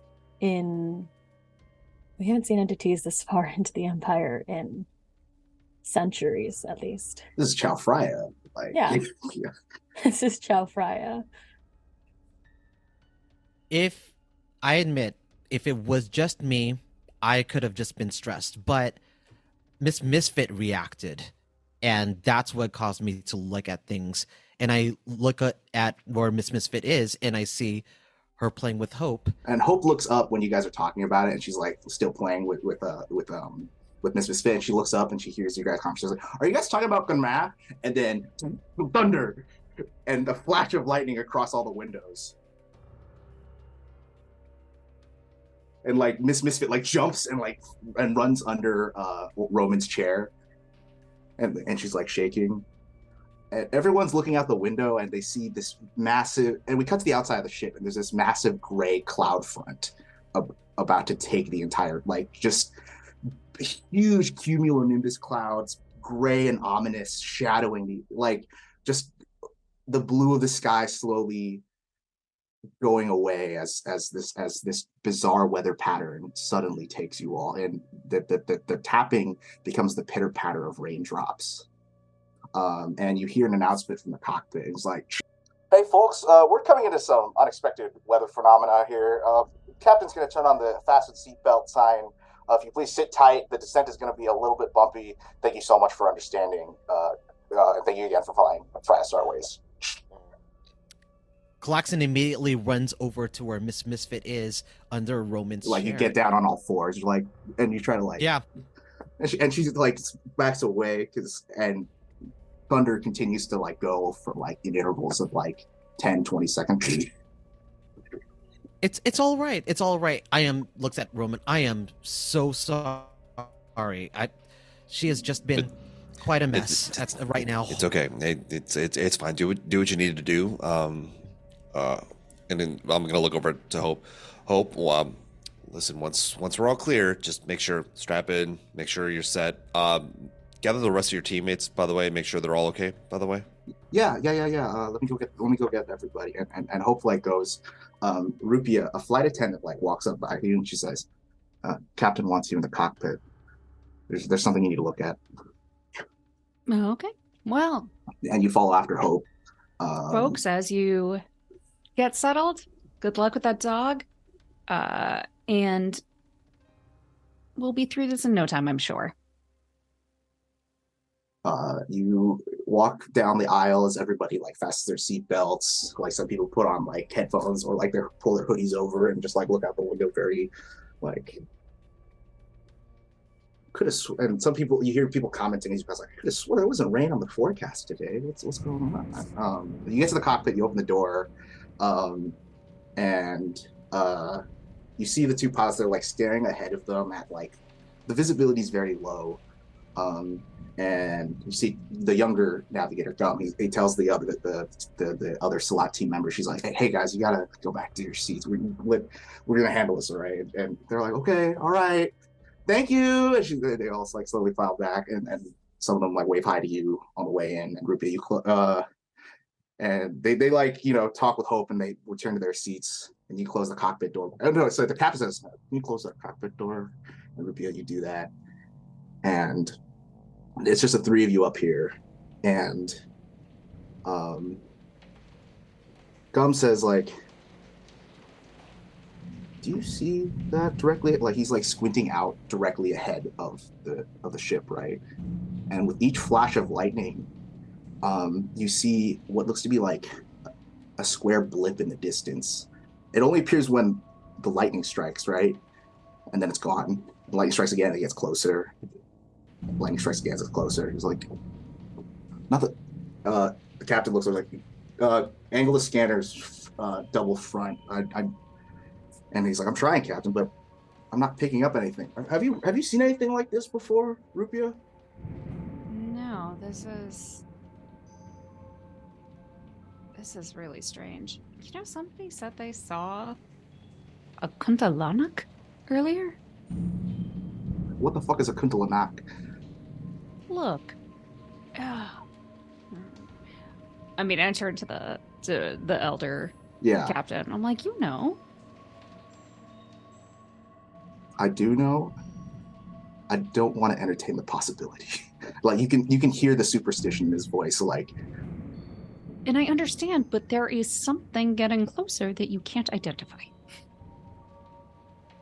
And then the biggest thunder wave just rocks the entire cockpit. The entire cabin also like shakes, and everyone's like,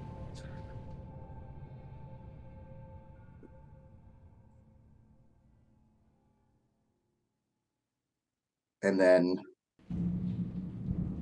you hear on the console, and Cam looks down, and we cut to the outside of the ship, and lightning has struck one of the engine nacelles of the ship, and it's on fire. Like, and you see like the graphics, and you see like different diagrams like slowly leaking, like different bars like suddenly dropping. Like, did lightning hit the engine? We're losing altitude, Captain. And the captain's like, "Emergency protocols now." And in the cabin, all the lights go red, oxygen masks drop, and all the flight attendants start going in and doing the whole safety routine. I was like, "All right, everybody, pull your life vests out from under. I want everybody to stay secure. Watch the emergency exits."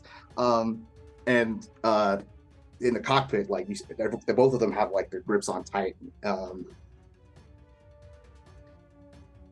But then Captain Hyun, he looks forward, and now the thing is much closer. It's visible. You can see the silhouette, right? It looks like in the clouds, someone riding a chariot. And pulling the chariot is a bird-like creature flapping its wings.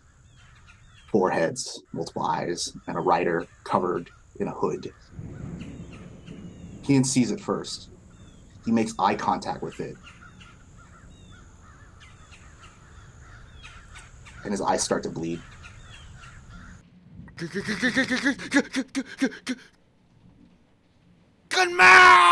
And he starts bashing his head against the forward console. The co-pilot's like, Captain, no! And he's trying to stop him, and everything's firing off. The plane starts dropping quickly, and all of you in the cabin, you lurch back as you feel sudden drop. Your stomachs are in your throat. And Gem looks back at you, Rupi'a, is like, hangar, now! Go! And, like, I am already, like, slamming opening the door. And Tanang, now is our time. All Tandong aboard this vessel. This is Navigator Kang. All Tandong, report to your battle station. Remember, imminent launch all KC. This is code red. We have... And everyone starts looking at each other, and callax'an, you stand up. Or do you also stand up? You know what's going on here. You know what you have to do. But that leaves one more. But Roman, Hope's like looking at you, and Dad, what's going on? Hope, I need you to listen to me really carefully. Right now we're in danger, and I need you to stay put.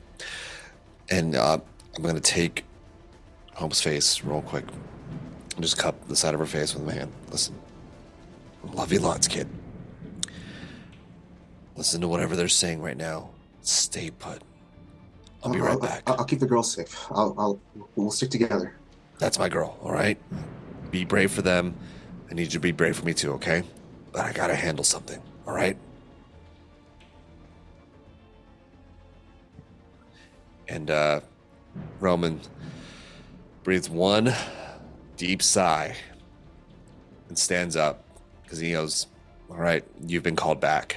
And okay, it's been 15 years. I think I can still do this. You see her, Hope hand you something. Like you feel Hope poking at your back, and you turn around, and she pulls out a sash from your bag. And she's like, you might need this. Roman chuckles. You're right. I'm gonna need this. We love you, Coach. You. I love you all too. Don't worry. It's nothing. We're gonna be able to handle this. Just everyone, stay put. Listen to what they're saying. Follow instructions, just like you're told. We're gonna get out of this, but be brave for each other. Right. And Roman takes the sack and stands up to go head to the hangar. As the four of you march in a single file to the hangar, the door opens, and you look down at your columns of mechs, two on the right, two on the left, all facing each other.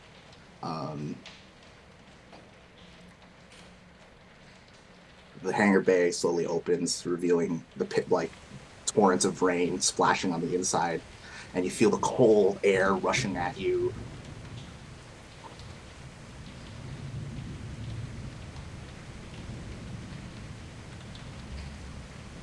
This is the squad. The four of you look at each other.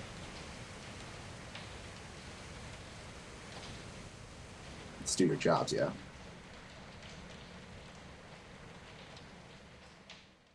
And that's our break, everybody. I'll see you back here for more Mekong in just a moment, after a message from our friends at Queensport Games.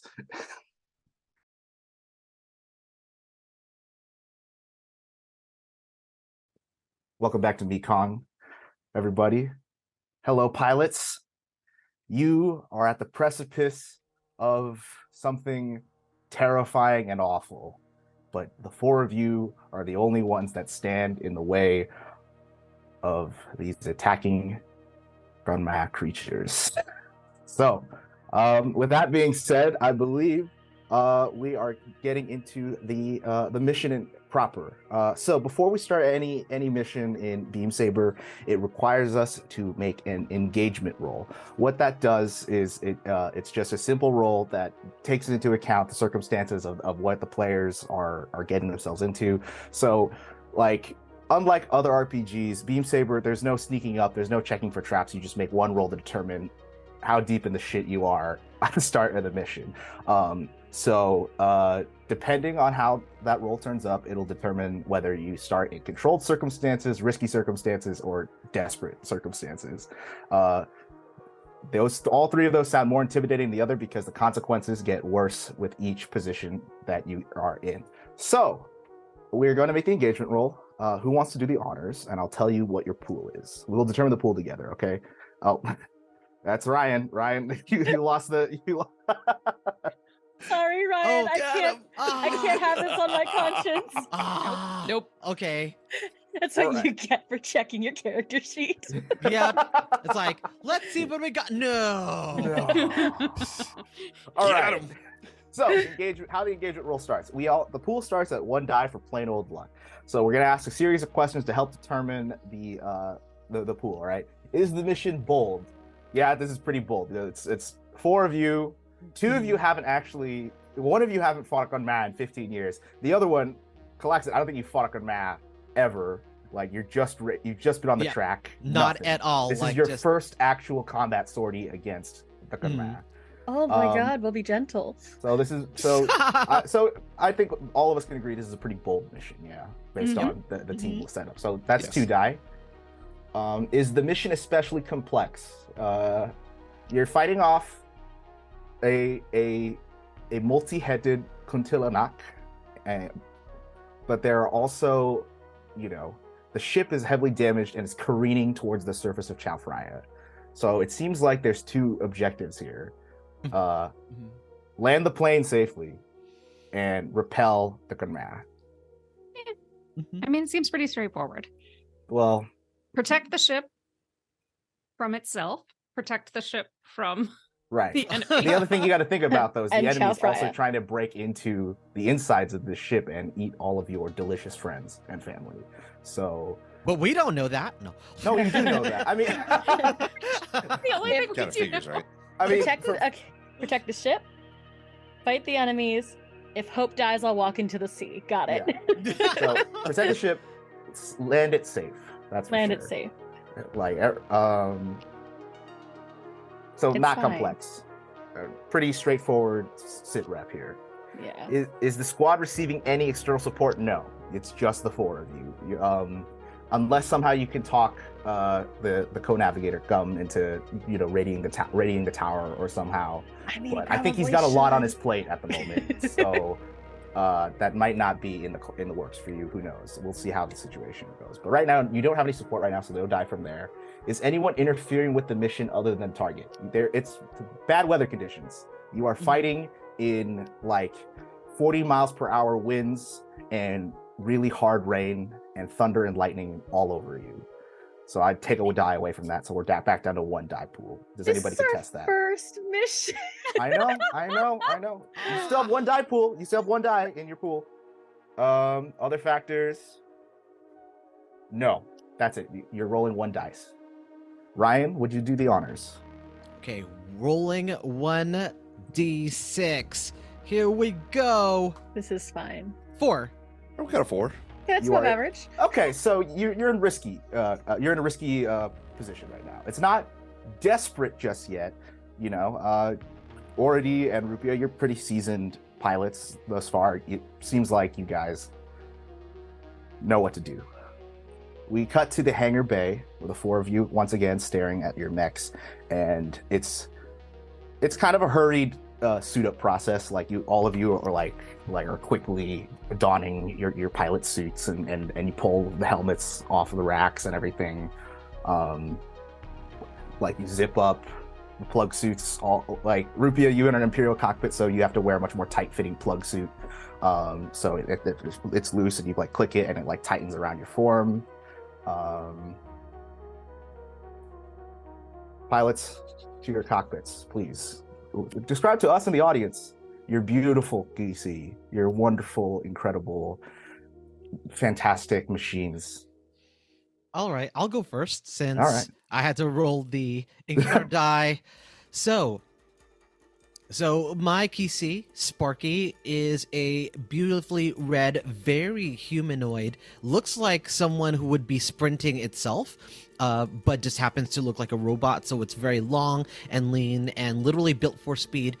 The signature thing about this Kisi is the number of sponsorship decals that are all over it in strategic places for camera and sponsorships, and about a fourth of them are dog related because he has to pay for the dog grooming, the competitions, everything to make Misfit and all of the other competitive dogs that he owns like competition ready. For him to load in, he stands a little bit between the legs, and a platform lowers. He gets onto the platform. Can I interrupt you right there? Yes. You hear a barking from the bulkhead, and you hear, wait, Misfit! And Hope chases after, but Misfit runs up to you and you like take a knee, and she licks your face, and like Hope picks her up. Sorry, Lord Bulak. Sorry, Mr. callax'an. She got. First of all, it's okay. I would love to take Miss Misfit with me because I know she likes hanging her head and being at my side, but this is not the place for that. And you are meant to take care of her if that is okay. Like, I think I would feel a lot more secure if you took care of her while we're handling this mission, because you seem very, very capable. I'll protect her with my life, sir. Let's protect her until we come back to you. Okay. Okay. All right. And then you take one step back on the platform, and you like slowly, like. So when he ascends through the to up his Kisi, it doesn't look as elegant because it looks like he's going up his butt. But it is. But it is the most efficient way to keep the whole thing streamlined. So when he actually is positioned in his Kisi, it's almost like he's in a huge mech suit, which is like a big extension of him. So that is how he loads into Sparky.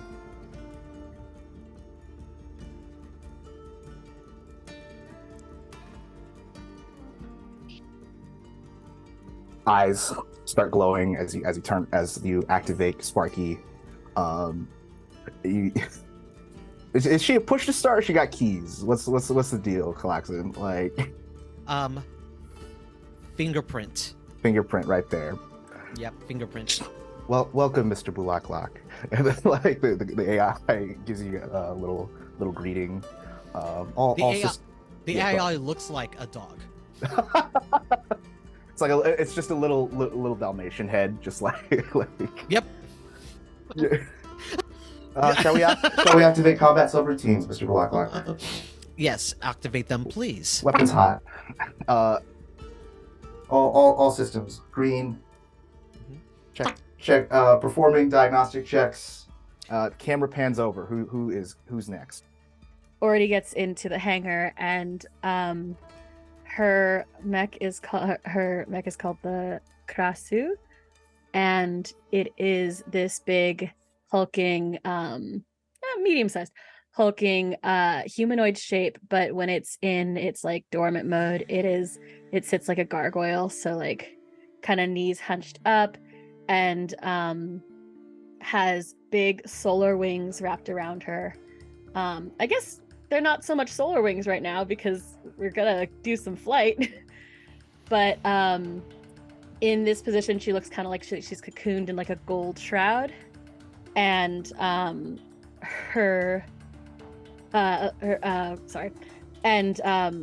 the face of the kra-su is like sort of a sleeping, smiling porcelain face of like a dancer, or like a traditional Thai dancer, except you can kind of see it. There's a long seam that runs from like ear to mouth to ear,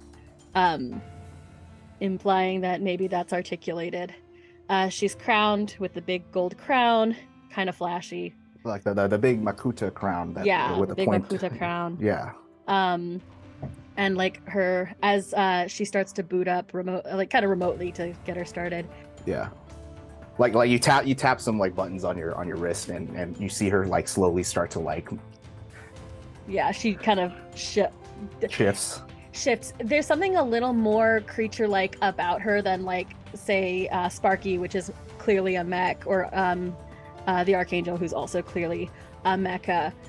She's got sort of a I would say skeleton, the way like skeletal. a biological kind of. She's feel, far. right? I was gonna say she's far more of a Gundam than a. She's more of a, she's got some Evangelion in her. She's more of an Evangelion than a Gundam wing. There's But, rather than like hard geometric shapes, the way that her muscle, like there's a muscle structure to her almost. Yeah. Right. She starts to shift around too as things start to heat up, and the seam where her mouth is, the eyes stay closed. They're decorative, but the seam starts to glow as it slightly opens, and you can see her superheated mandible structure, which red is made hot. for You red can feel hot. the heat. You can feel the heat through your pilot suit. Oh yeah, Right? Yeah. you can tell that whatever powers this this QC is probably radioactive. Like it is hot, and she sort of shifts and moves her arms aside and her wings aside, and the chest opens for a cockpit to open the cockpit for Ordi as she climbs in. And but yeah, she stays kind of hunched and is like going from a hunched gargoyle to like a runner getting ready to jump, a sprinter. Ordi, as you kind of like seat yourself back in the cockpit and the doors close in front of you, what starts as a black maw suddenly lights up as several like LCD screens all start firing off inside the cockpit, showing system diagnostics and various weapons and system all slowly booting up. And like when the front the front view screen, as it boots up, you see like the royal seal of Chao Phraya appear and dissipate, and different graphics appear on the heads-up display. Kra-su ready for deployment. I think also, as a little thing, she never got the name changed as far as who it belongs to. Oh, so it says welcome, Prince Kanoa. It's like, fuck. Okay. I'll fix that eventually. Or it's not, you don't have to fix it. Like the AI, Wait, sorry, I was in my old registry. Let me check. it recalculates. It knows who's in the cockpit. It's like, apologies, Your Highness. This work in progress. Slow day. I like it, as I say, already wants to like pick her nails or something, like in like the frustration, but like it's a mech now, so she's like you're about to pick your nails, but as you sit down, you feel a bunch of acupuncture needles like stab into your back. It's like, oh, okay, we're synced in. We're good. We're good. We're good. Let's do this. All right. Rupi'a. As Rupi'a, fits into this like skin tight suit with all of these like plug-in jacks around her, and you see Copperpod kind of like start to, I want to say undulate, but undulate is the wrong word. But like wake up, like where all her limbs start to loosen, and she kind of bounces a little bit on her toes. Yeah. And leans down, scoops Rupi'a up in one of her hands, and lifts her to the airlock at the base of her throat to enter the cockpit. And like as the hand comes down, Rupi'a climbs into the palm and kind of caresses the inside of one of the fingers. So it's like, hey baby, it's time to go to work. You climb into the this area right here, and you like close the hatch behind you, and several wires. You start like manually plugging in different like neurology wires into your suit, you know, and they all kind of like link up, and then the floor starts moving, and it syncs up with your leg movements, and you see like Copperpot like lifting up their knees to like just, you know, make sure all the synchronization's working. Arms, each of the fingers up and down, up and down. They do a whole stretch. Like, even cracks its head. It's like a little bit like a boxer. Yeah. But then the arms start reaching back towards the like back of the mech and pulling out weapons. Just like a clown car of And it's like all 6 arms have something. They're like, we're good to go. I mean, I feel like it saves on storage because I imagine these weapons aren't like full metal. They're like beams, right? Like you have a projector and it like all kind of like ignites into the shapes of these familiar mythological weapons you see the gods and goddesses of the cosmology wield in their depictions, right? Yep. So yeah, so cool. So rad. So what we see first is the a trident. Yes. And then an axe, a bow and arrow, and then a set of swords. You have enough equipment that you can charge your contractors a kit fee just for bringing your own armaments. It's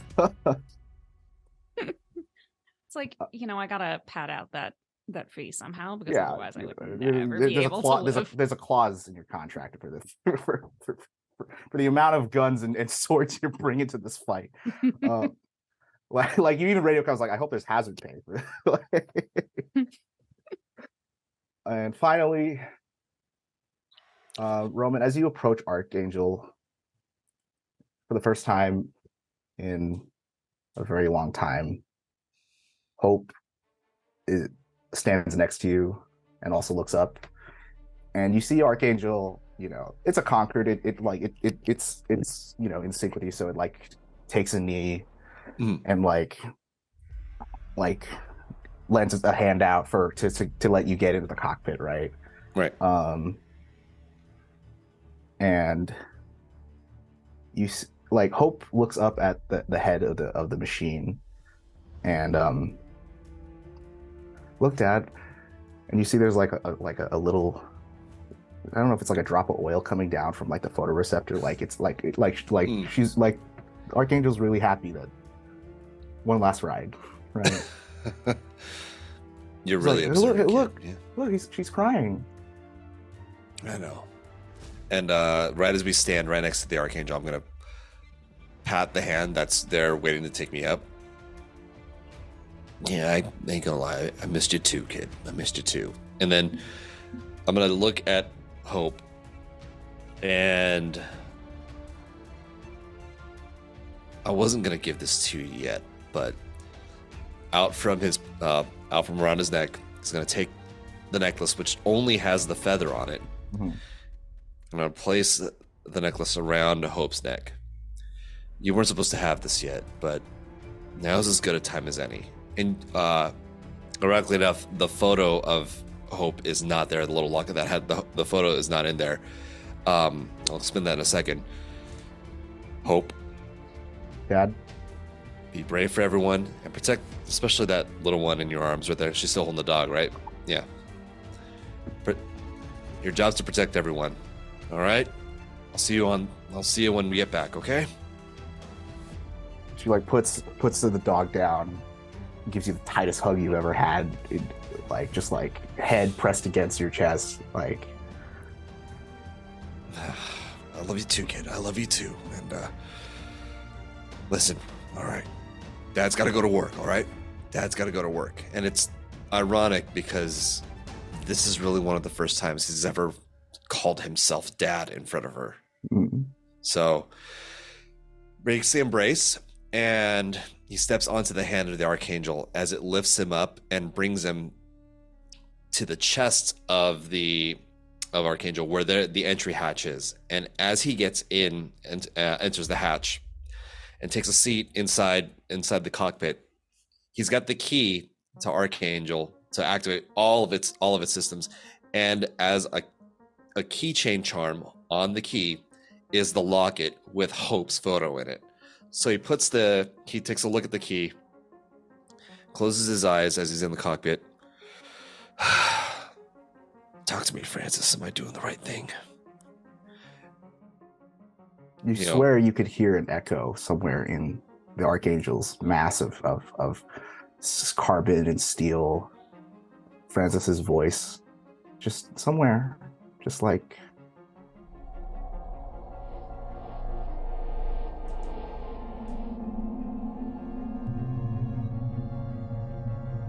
All right. Okay. You can't make out what he's saying, but you know that. Right. Thanks. The key is in the slot.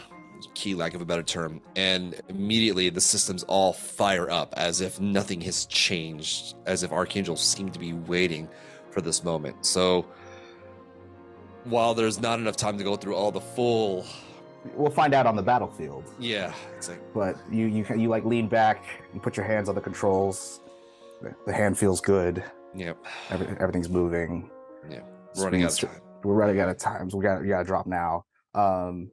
You all four of you. This is This is come. All units ready to deploy. We have all wings report in. Call signs all the way down. Doghouse ready to deploy. kra-su is ready to deploy. Steve is ready to deploy. Seraph, ready to deploy. I'm really glad I got to meet you guys. You get us home safe. The hatches beneath all of you, and all of you drop all at once, and all of you fall out into like into the four formation, and you are now all boosters active, flying, and you see the situation at hand. Let me also just draw your attention to the virtual tabletop real quick. There's 3 clocks right now that are active. There's Kuntalanak, so if we fill that clock, perhaps you would repel it. You see there's a 4-tick clock called Crows Pecking the Ship, because whoever's closest to the ship, you see that there's several flocks of crows all like on the basically they've latched onto the sides of the hull, and they're like ripping out electronics, and they're ripping out different systems and panels, and just trying to get inside the plane by any means possible. If that clock fills, or if that clock empties out, they're in. I've already reduced it down to 2 because you guys were talking inside while they were pecking. That was that noise during the dog scene.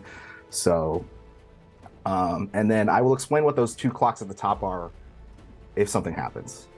I don't know what. Cool. You'll find out when we get there. Okay, so that's the situation.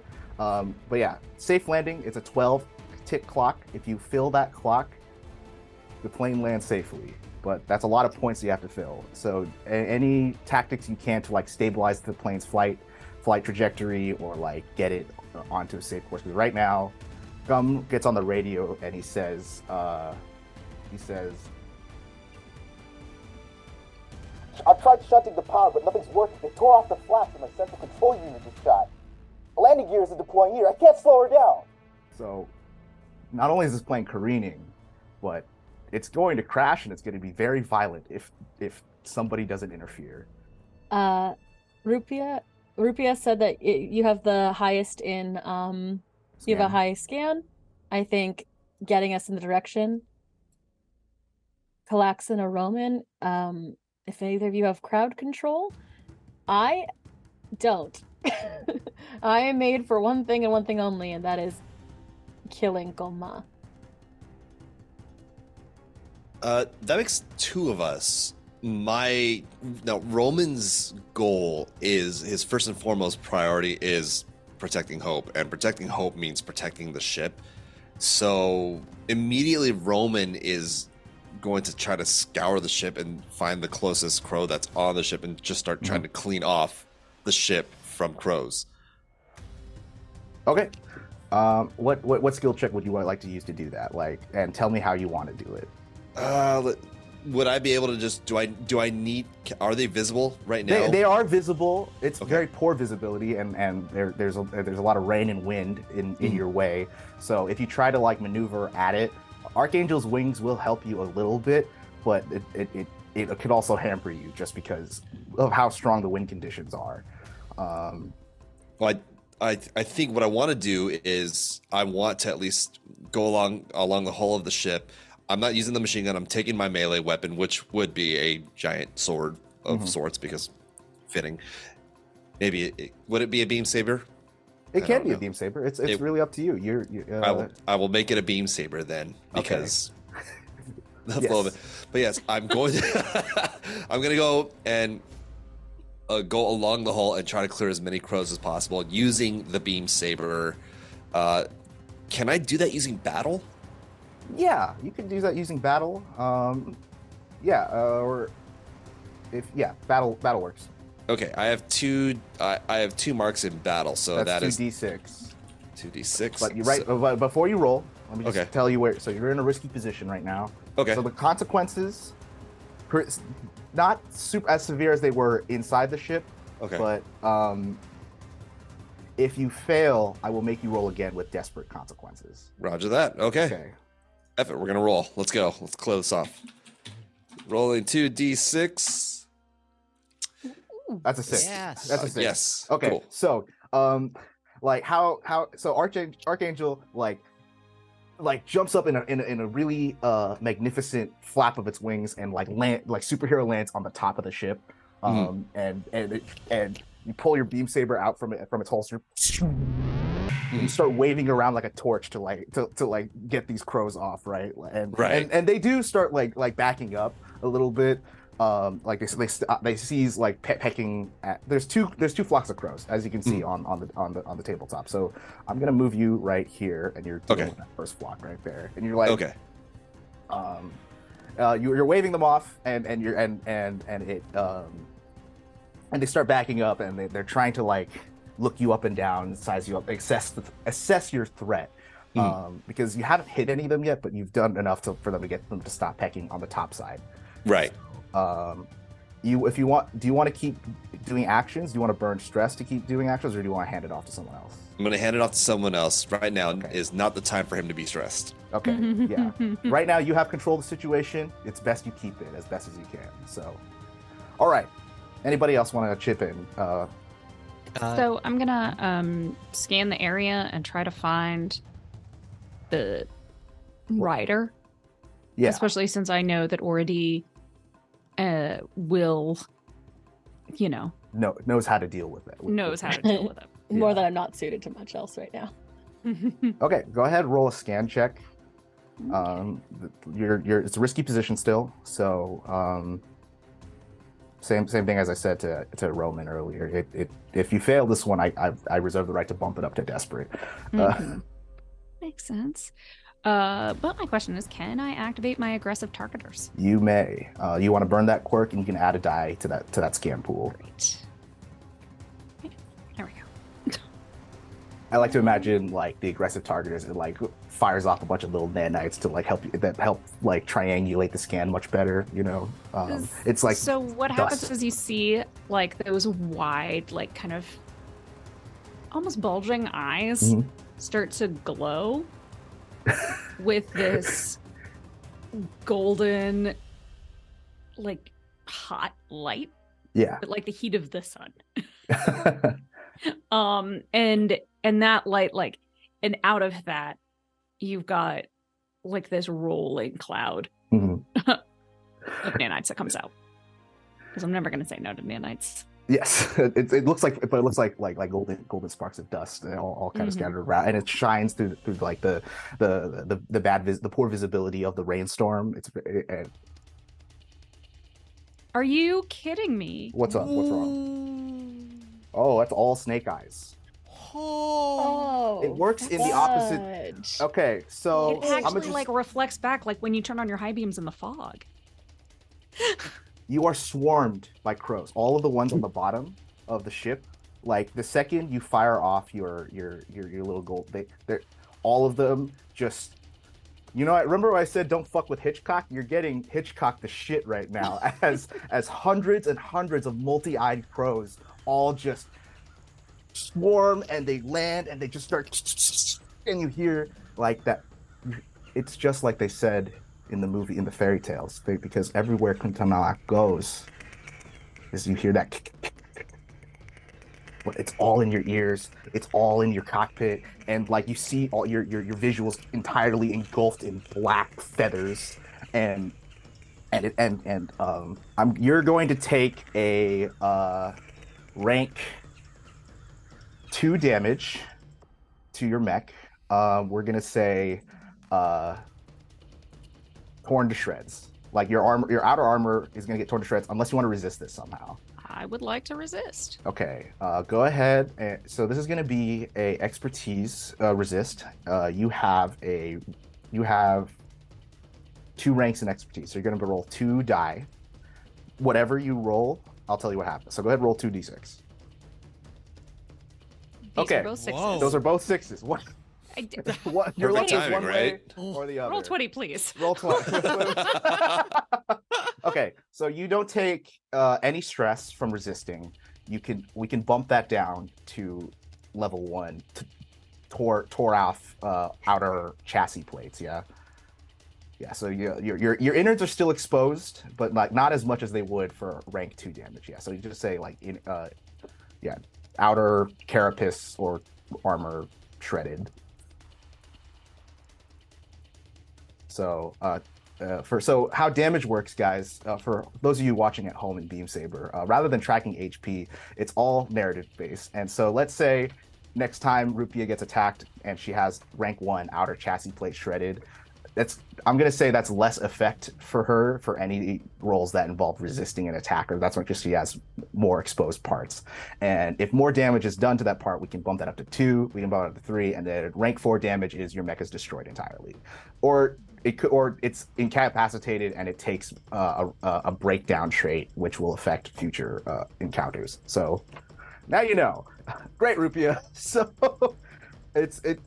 you're like already right. You're right behind the copper pot, and you just see her. She like fires off all this entire dust cloud, and like fucking.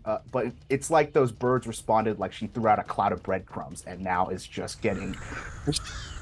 Like, and you see all 6 arms just like trying to like wave off these fucking birds. They're crows. They're attracted to shiny things. What are you doing? You hear that on the comms. Yeah. That's a very good point. It's like, I don't actually see you doing anything yet, so. Fuck. Yeah, you're right. God damn it. Wow. So while that swarm's pecking you and seeing that you couldn't repel these, I'm gonna take a clock off crow's pecking. I'm gonna take a rank off this clock here. Like, remember, when it gets to 0, you get real bad. Can I make a Munchkin-y argument that the crows attacking Copperpot would keep them off the ship? Well, I kind of feel the same way. I kind of thought the same thing. Look at the triple ones, dude. I do agree with that. That but was an aggressive failure. That was an aggressive failure. I doled out the consequence. That's what it is. You lost a tick on the clock. All right. You know, play your next move safely, or play your next moves smart. I have a move. Yes, callax'an, please. So callax'an, now seeing that all the crows have unfortunately descended upon Copperpod, is going to take this opportunity to go towards the broken area where the fuel cell was broken, kind of use his... Ideally, I want to use my engineering and manipulate to try to repair the plane. Gotcha. All right. Yeah. That's a great idea. Let's do that then.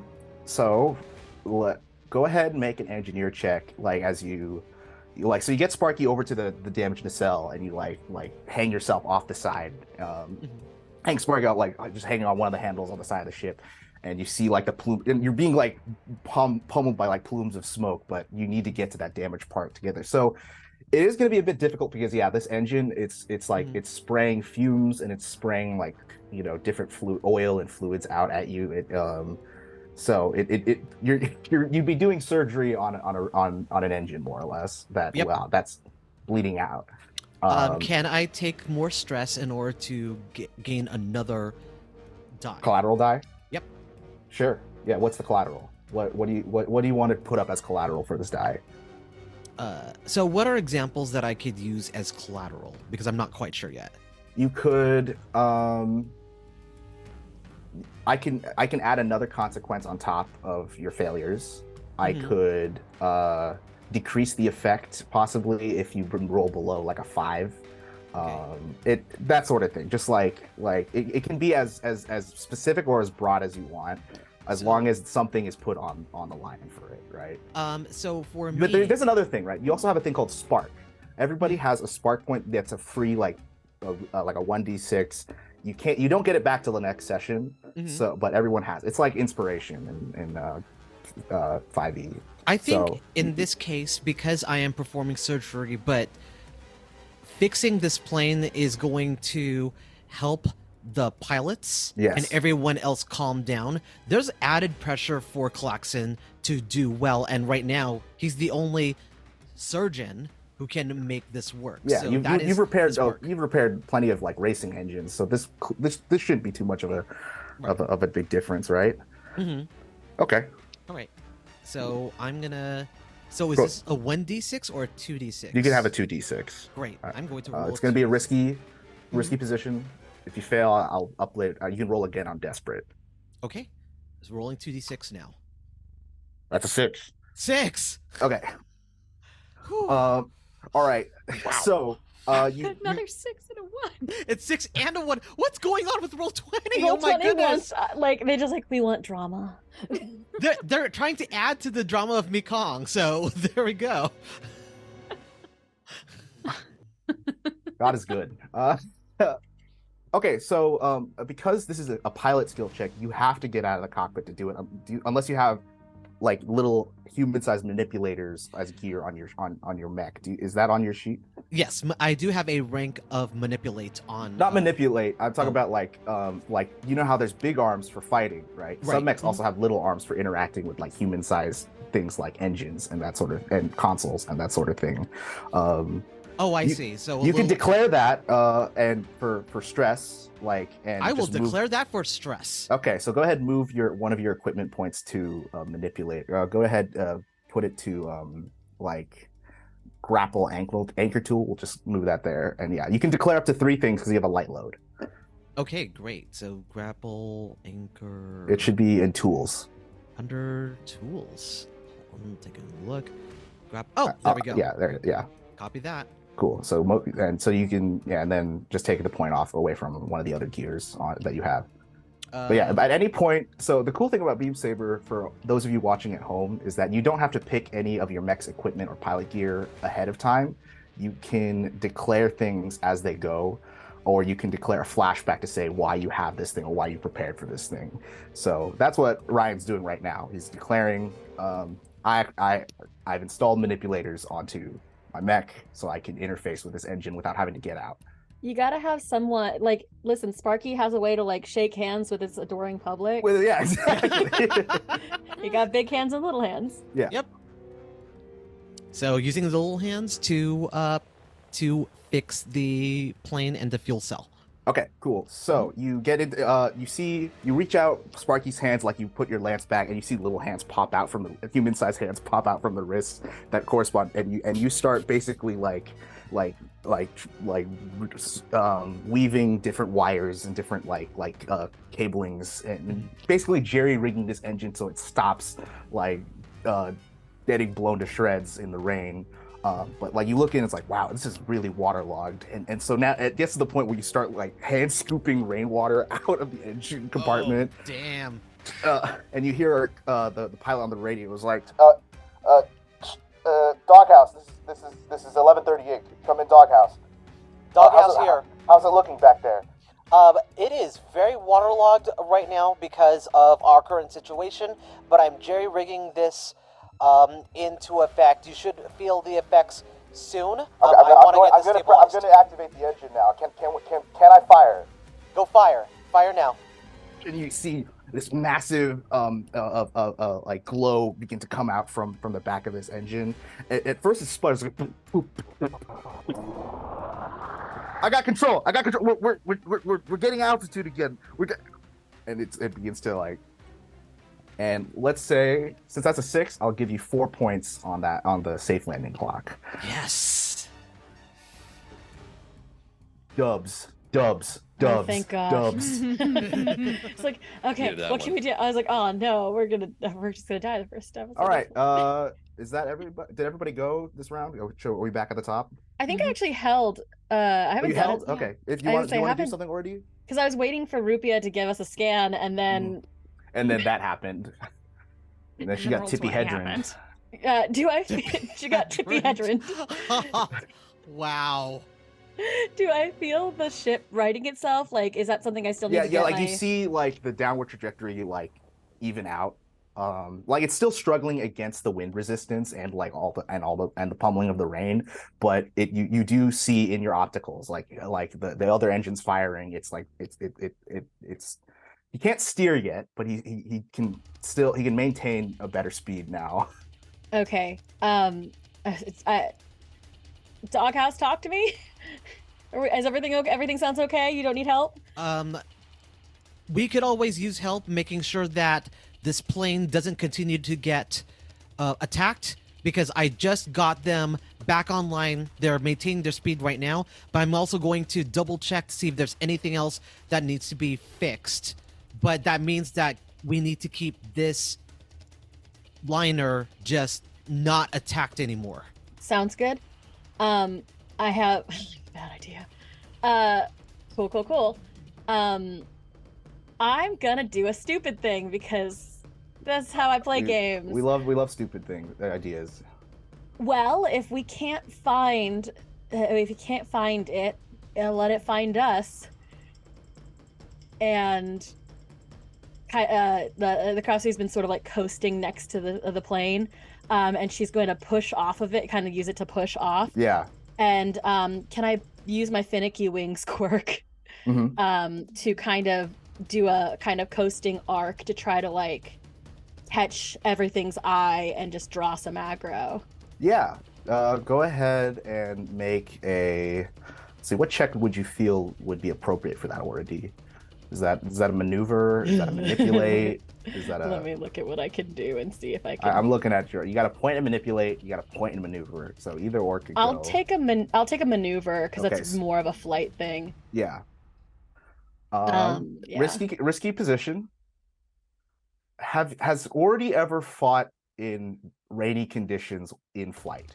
I think she's like, since we're usually in space. In space, but that's different. There's no weight here. You're already fighting gravity, and you're already fighting like 50-mile-per-hour winds, and you're also fighting a thunderstorm. I was gonna say, I don't think she's done it. I think this will have been the hardest fight she's ever done. It's the hardest fight, and it's also the one they didn't train her on. Yeah, like she can fly. Like she does know how to use the wings. It's not a common thing she does. Yeah. They are like solar power pieces rather than like flappies. I will say, if you do fail, I feel like the consequences would be you might lose control of the flight system. Die. Cool. I'm gonna die. That's fine. So you're gonna try to draw aggro from the crows on the plane, yeah? I'm gonna. Well, just what I'm looking for is I'm looking for the leader. For the chariot, for the rider, yes. So I'm looking for the rider. So what I'm gonna do is I'm gonna take an arc kind of around the plane, and is it too much? Can you be like, I'm gonna see if I can hover above it so that if I fall, at least I hit it. You can try. Okay, it's fine. No risk, no reward. Let's go. Go ahead and roll maneuver. Is it 2d6? It's 1d6. Balls. Unless you want to spend your spark, or you want to. I mean, you're burning a quirk, right? I'm burning a quirk. That's okay. That can be wings. 2d6. Yeah, here. Yeah. Cool. If you're burning a quirk for it, you can have 2d6. Come on, roll 20. I know you want drama. That's a 4. That's a 4. You can roll again at desperate position if you want to, but the effects will be much worse, or the consequences will be much worse if you. I've already burned the quirk. I'll take the 4. You'll take the 4. Okay. Yeah, it's a partial success. Yes. Yes. Yeah. Okay. Partial's good. Partial's fine. Still says that success. Okay. So, describe to me how you weave around one more time, and I'll bounce off of you. Yeah. So already who had been coasting next to it, literally like uses the plane to kind of push off, and does sort of a glide around in like a parabola over towards the top of it. She's got the big, like, she knows the kra-su has these big gold wings. She knows she's a big shiny object. And also, I think as she does it, because we're just trying to draw aggro, as she starts to fly and like to catch everything's eye, it opens its mouth entirely, and you can start seeing the plasma dripping off of her teeth. So as you do that, right, and you whip around at the top, it looks really cool. It looks great on camera. It's fantastic. Just when you're about to, like, you know,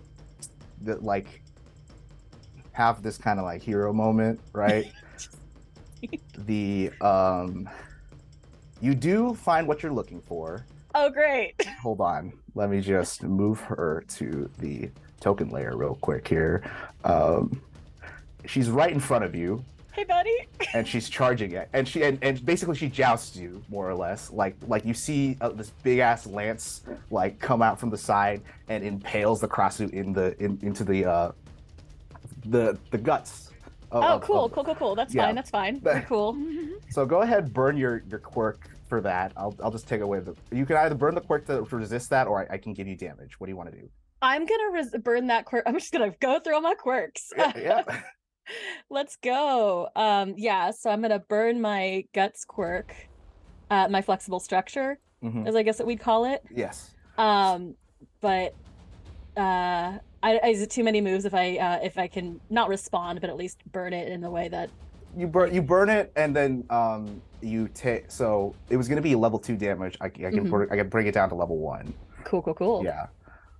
So you can just put level 1 impaled.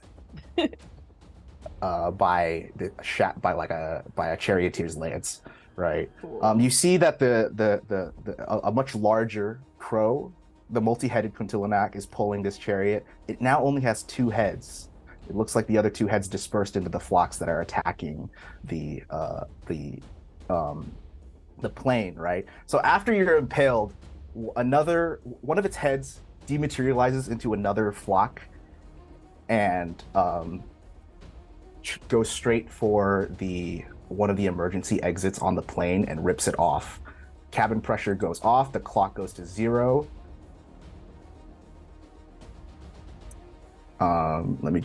Sorry. Clock goes to 0. Emergency exit flies off. Cabin pressure is lost. And here's the new clock that I like to call splat, as several passengers come flying out and into free fall. And Roman, you hear, because you're a dad and you're very well tuned, Dad! And she is, her and several other passengers are all, about 8 of them, are all on the way down. Yeah, abandoning the crows. We're going after them. You asshole! God, mother. And you see that flock of crows that just ripped off the emergency exit all dive down to chase after their prey. Okay. Cool. So, you have 8 passengers to save in free fall. So you have 8 ticks on the clock. But if this other 8-tick clock called splat goes, that's each one of them hitting the ground. So. Oh my god. Okay, we're going after the passengers then. All right. Yeah.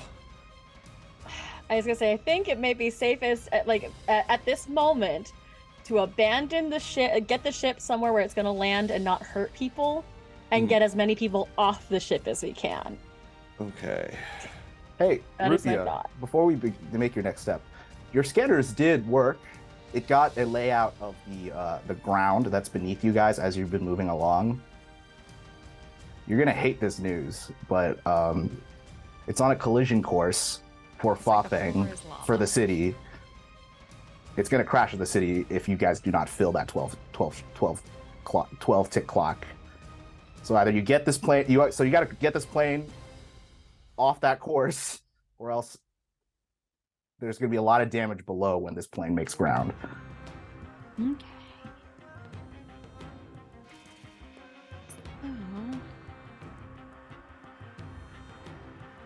if I know you guys are thinking, I know there's a lot going on, but if you don't make an action now, they're gonna hit the ground. I'm busy. Well, Okay, well, what do you want to do, Ordy? I think like speak the up. what I would like to do is like use my boosted reactor. Okay. So, but you can burn a boosted reactor if you want to do a second action for free. So you can still do your first action, and then also burn your So your boosted I'm reactor. surrounded by these crows, but I Yeah. want to use like basically end my like flight boosters. Yeah. Like shut them all off. Okay. So that I end up going into free fall, which would obviously be faster than Okay. Then yeah. Okay. than the people. All right. I'm not gonna make you roll to turn off the system. So you go ahead and just in your rapid thought you find the control panel for your booster systems, and you just like take all the levers and click them close, and Copperpod freezes. And it's it's almost like a swan dive. Yeah. it's like back and so that and I'm the crows falling. follow after you, making like this big cone as they spiral after you, as you're. And I want to. The hope is that I can get into a position where I'm between the people and the two flocks of crows now that are coming after us. Yes. Yeah. Let me make another copy. So there's 3 flocks now, because there's only 1 head left on the big guy. And yeah, they are all heading down this direction. Yeah. Yeah. Okay. Cool. Yeah. That's. Do you want to use that reactor now? Yes. Okay. So I'm gonna use that reactor to like make a sudden stop and do a I don't know if this is possible. Tell me if I'm doing too much. But I want to use it's a space opera. Physics don't matter here. Just Cool. just make it cool. Then I'm pulling out my bow and arrow, and as Lord Rama did when faced with the 40 heads of Ravana, I am going to start shooting as fast as possible, and I can activate my reflex adjustment and guidance engine to help that. Okay. All right. To have like an increased position and effect. Yes. Okay. So you are at risky. You are now in control, because even though you're free falling, you have invoked the gods in your in your action, and the choir as you like draw the bow, string it up. You string up like this bolt, this like the bow, like the arrows here are not so much like arrows in the traditional sense, but more like beams of light that you can basically hold that turn into plasma as it hits the target. So yeah, let's see here. Let me just look at your sheet real fast. Okay, so rage. Okay, yeah. So you can roll from controlled position now, but there's a possibility of hallucinations or a death wish. So be mindful. Truth. And then that's battle, so 2d6. 5. I got a 5. Do you want to roll again at risky? Or do you want to take the 5? After I just got 3 ones. Yeah. I don't think so. You don't think so? Fair enough. Good. Like Okay. I feel like D20 has burned me, and now I'm rolling scared.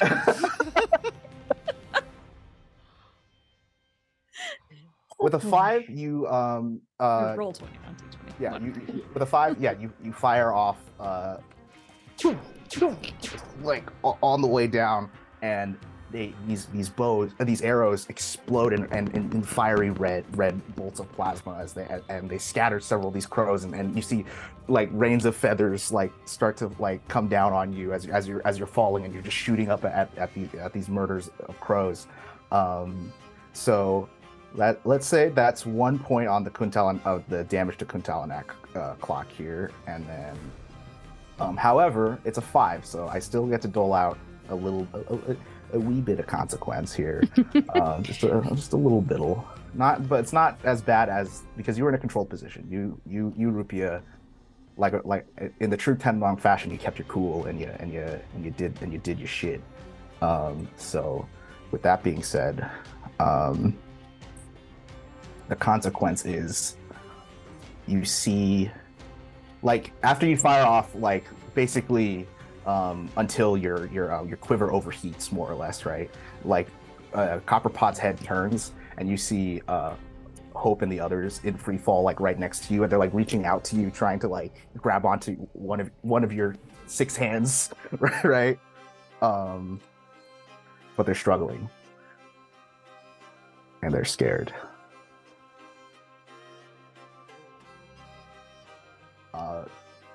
That's both your actions already, right? You already burned your reactor and everything. Yeah, because I turned it off to get into free fall, to get into position, and then I fired. So that would have been my 2 actions, right? No, that was been your 1 action, because I let you do the turn off for free. So okay, great. What do you want to do? You just fired off, your bow is overheated now for now, and you see that there's a bunch of people falling next to you. Well then, it's time to try to gather up the flock. I mean, my flock, not the yeah, your flock. So you kick your reactor into overdrive, and a hot red light basks the inside of your cockpit as heat courses through the entirety of your mech, and your boosters start up all at once, and you start to like you want to make a maneuver check and see if you want to grab these people? Yeah, how you're grabbing these people? Sure. I'm gonna say now you're back in risky position, just because there's people in free fall right now. Okay, and because I know that it'll be on my head if anything happens to Hope at this point, and I can't handle that pressure, I'm gonna say can I burn auxiliary airlock as a like? So what happens is that where the primary airlock is like on the base of Copperpod's throat, what actually happens is as I turn and pick up where they are, there is like a panel at the base of her back that starts to open, and it's kind of like cargo doors. Yeah. But the idea is we're going to scoop these people up into it. Okay.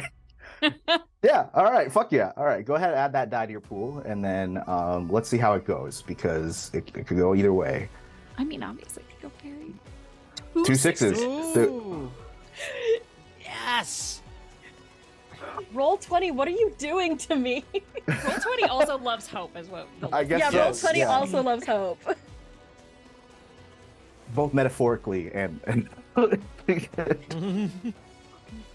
that's. I feel like I can't make any more rolls this game. Yeah, you've burned off all your good luck for the rest of the campaign. It's nothing but suffering and torture for rupi'a for the next several sessions of the arc. Okay, cool. You reach out and people like grab onto the Copperpot's fingers and you tell them to climb up your arm. Like, back opens, one pops in, the next pops in, and like you switch your camera to the side of like where to like the back camera, right where your airlock is, and you see that Hope, sweet Hope, she's like ushering people in. She's like what? And she even like climbs up to where Copperpot's ear is in free fall. She's very brave, and she says, "Thank you." But there's still 3 people out there. We have to do this. Seraph, I've got some precious cargo on board, but there are 3 still out there. 3 targets. I'm on it. So I am going to push. And can I use manipulate to try to get to those 3? You may. Okay. You go ahead and go ahead and make your manipulate check with whatever points you have. I will say though, Roman, it's been a while. It's been 15 years. Archangel flies. She's good at flying, but you yourself are not good at flying in rainstorms. Okay. So I have 1 point in manipulate. How many dice is that? That's 1d6. Okay. But I'm saying that like you know because you haven't been in severe weather conditions like this since your early days as a pilot. Gotcha. The consequences may be dire. Whatever. We gotta save 3. You got 3 to save. Go ahead and roll. It's a 4. Okay. You grab one person and you like you scoop them up, and like you see him like freaking out in your arm, but you're like, and you broadcast your voice on the loudspeaker to calm him down. What do you say? It's all right. We've got you. We've got you. We've got you. Just like holding on for dear life. I'm gonna say right now, Roman's not very good at calming people down when he's rushing. So all I can say is, "I've got you. I've got you." And you reach out your other arm to grab another person, just like a few feet away, and like they almost get it, but the angle at which you approach and the way that they try to grab, instead it brushes them past. It sends them tumbling further. Now they're spinning, and freaking out, right? And because you rolled a 4, you see 3 crows kind of close in on them. Just okay. I mean, can I still try to push to grab the other 2 then? Do I? You could. Do you want to spend a collateral die or your spark or anything to keep going? I'm taking the spark. We're going. All right. So how many more dice do I have to roll? One more d6. Yeah, 1d6. That's a 6. All right. You come up with a really smart idea. You say to the last 2 falling to grab onto each other, and then they grab onto the mech, and you would be together as one position. Right. So, in spite of Roman's poor skill at calming down, Roman still carries through and executes a plan. And so, you reach out. The other passenger is like, "Okay, I'm gonna trust you. I'm gonna trust you." Connect. And then he reaches out to the other passenger. Connect. That's 3 points on. You got everybody. You guys you pulled them into your arms, like kind of hugging them close to the chest. And that's the clock filled. You got everybody. Yeah. Yes. And I didn't even have to fill the splat clock. I don't know how I would have handled it. I would not. I would not have. I would not. So the emergency exit portal is still open. Yes. So callax'an is going to maneuver Sparky to have Sparky's body plug that hole. Okay. Go ahead. Roll maneuver for that. Okay. Got 2 dice in maneuver, and because I kind of need this to happen. Okay. So I will burn a quirk, because of the, because you're dealing with a whole gravity situation and intense G-forces of the body, like having the mech body having to deal with that. He's going to be dealing with that, because it's also easier. He's basically going to plug it with his backside. Okay. Because this way his arms and legs can still manipulate things, but they will see a huge advertisement in the back for doggy treats. It's just Ms. Misfit's face, like super huge with like a big pedigree logo on it. Yep, it's just Miss Misfits that allows me also the walking advertisement. So like, I realize it's overkill, but you know what? I think this overkill will be funny and it's worth it. So I'm gonna burn 2 quirks. It's like when okay, we someone cut gets to the stuck. inside of the plane. Because of the inside of the plane, the guy that you got in a fight with, like, he's pressed up against the wall. Is like, great, I'm gonna die getting advertised dog treats. This is fantastic. With the dog's face that bit him. With the Yes.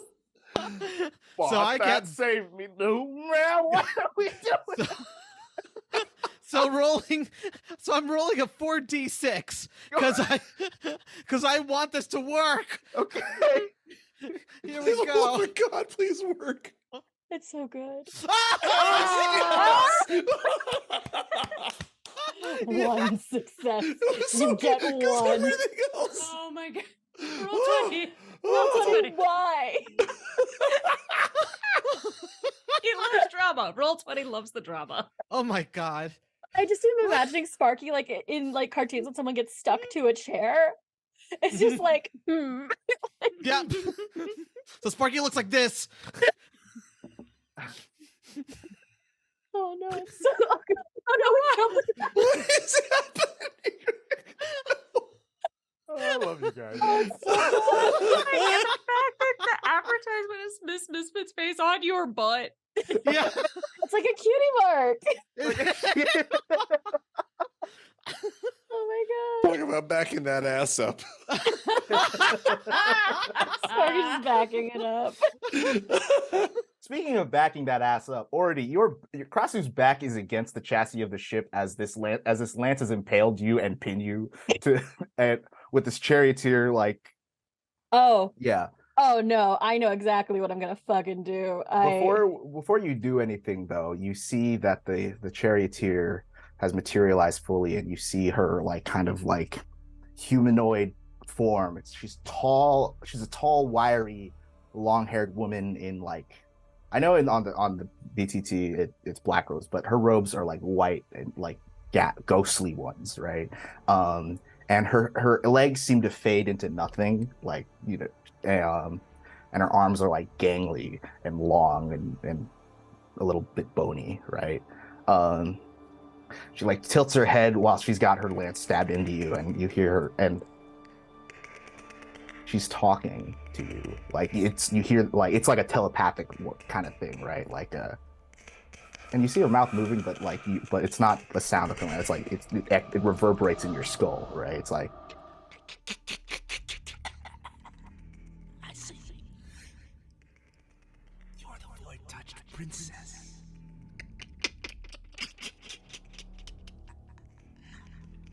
Puppeteer of our sister kra-su. I think in this moment where like Ordy's usually very anxious. Yeah. This is like the thing she knows how to do is fight. Yeah. And you know the mind games that they play, and so you steal yourself a little, right? She the kra-su grabs the lance that's through her and goes and looks at the rider and just says, yeah, I'm like, this is the kra-su, and only one of us can be demon bitches here, and grabs the lance and pulls it herself through it to get closer to the rider. And I'm gonna grapple her. This is what I do. This is what you do. I think that as she does that, you can kind of see it starts to the kra-su does what it does best, and she goes full Mananangal. For those who don't know, wings come out. Yeah, in full like Chernobog in Fantasia. Like there's like if they're little crows that get flung off on the wing. I'll burn the ominous appearance for that. Like this is what she does. To like just give this thing a death hug and like a little nibble. She makes that intimidating noise again. She says, I see why they hate you. Good. You are the monster that you've turned yourselves into the monster you swore to kill. I think that super gives Ordy some pause, but then is like, I gotta eat a demon. She right. like she like it's one of those things where like you stop when like you're about to eat a sandwich, you stop and you're like, like can't think about that right now. And so like the kra-su's mouth completely opens up with the plasma teeth, and her nails and toe. She's got hands for feet, for lack of like if you look at it. If you've ever looked at Thai and Lao dancers, they have these they do really long nails, and so she's just got 4 sets of hands with the same really long claws that flex backwards and then dig into the rider. The rider. Oh yeah. Well, go ahead and roll battle for me real quick here. I'm gonna fuck this up so hard. You have 2d6. you're in a desperate. I mean, yeah, you're in a desperate position. You got a lance in you, dude. Like Yeah. It's a little roomy down there, but it's yeah. a little roomy down there, but He you know, it starts doesn't to- help the fact that you're pinned like this. Yeah, it's true. Come on, roll Like 20. you'd have at least wanted this Gundam to buy you dinner first before getting here, right? Yeah. Like, Oh my god. Oh, But you burned your ominous appearance. So I did yeah, burn you my could add, ominous roll one more d6 because you burned Come your on, ominous come appearance. on. Don't fuck me, roll 20. That's a 4. I'll take the damage. I will take a 4. If I can. So it's desperate. Your position was desperate. So the Listen, it wasn't great. and also because you have that one rank in level 1 damage, it's less effect too. So even if it's a partial success, I think that bumps it down to not a success because Okay, so here's my last question. Can I burn Sure. my spark? Will you You let may. me? Yeah, Okay. burn your spark and roll more 1d6. I'm gonna Burn say your the spark. oh like, my god! I'm gonna say the F Oh. word. Like I can't. All right. Well, roll 20 wants me to fail, so I'm failing. Okay. The All right, highest I then. got is a 4. Oh my god. All right. Well. Okay. So one more time. So you bring your claws around. You try to like grasp onto the rider, right? Yeah. As you do so, as the claws like are about to make contact, the rider disperses into crows, and then rematerializes behind you. And she grabs the kra-su by the neck and like pulls her back. And so now that you're like, so her head's like right next to the kra-su's head, like this, you know, with her hand around your neck. Dang it. It's a little hot. It's a little hot. Like all of us, like we don't want to say it, but it's a little. We don't want to hot. say it, but I'm a be real here. It's a little hot. Oh, It's it would be a little less hot if we're both giant demon monster looking but things. you're also in the rain and Yeah, no, you're I on a feel it. falling ship. Like All right, I'll take it. I'll take it. He continues to barrel your mind with her statements. She says, I am Kuntilanak, servant of the High Sharilas, herald of the Shadow Sting. Listen, and listen close, princess. Mark my words.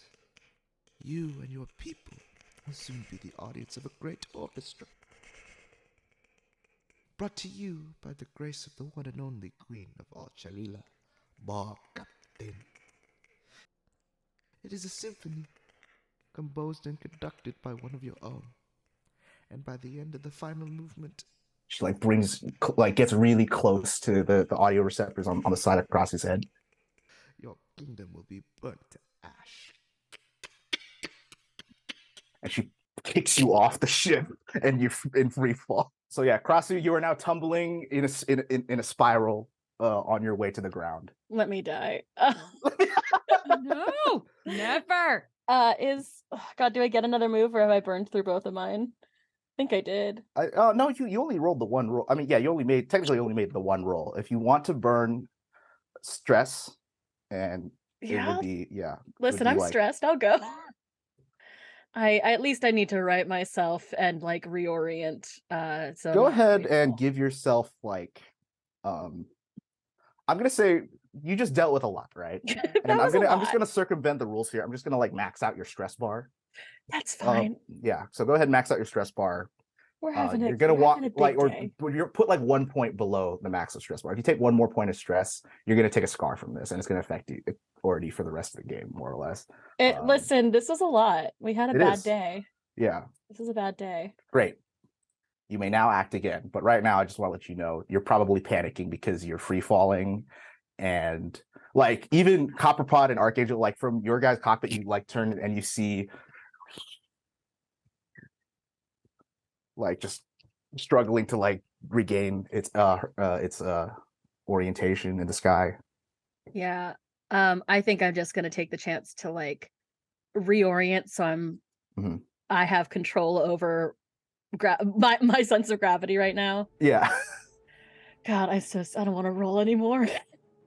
So what do you want to do? Right. So if you want to get your center of gravity back, right? I want to get my center of gravity back. Roll a maneuver check. know what. That's a maneuver. I'll roll my maneuver for that. Oh my gosh. Roll 20. I'm gonna say the F word. Let's see. I have one to maneuver. I can do this.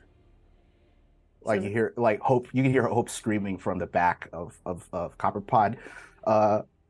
No! As like the mech goes falling. It's a 6. We're good. Everything's fine.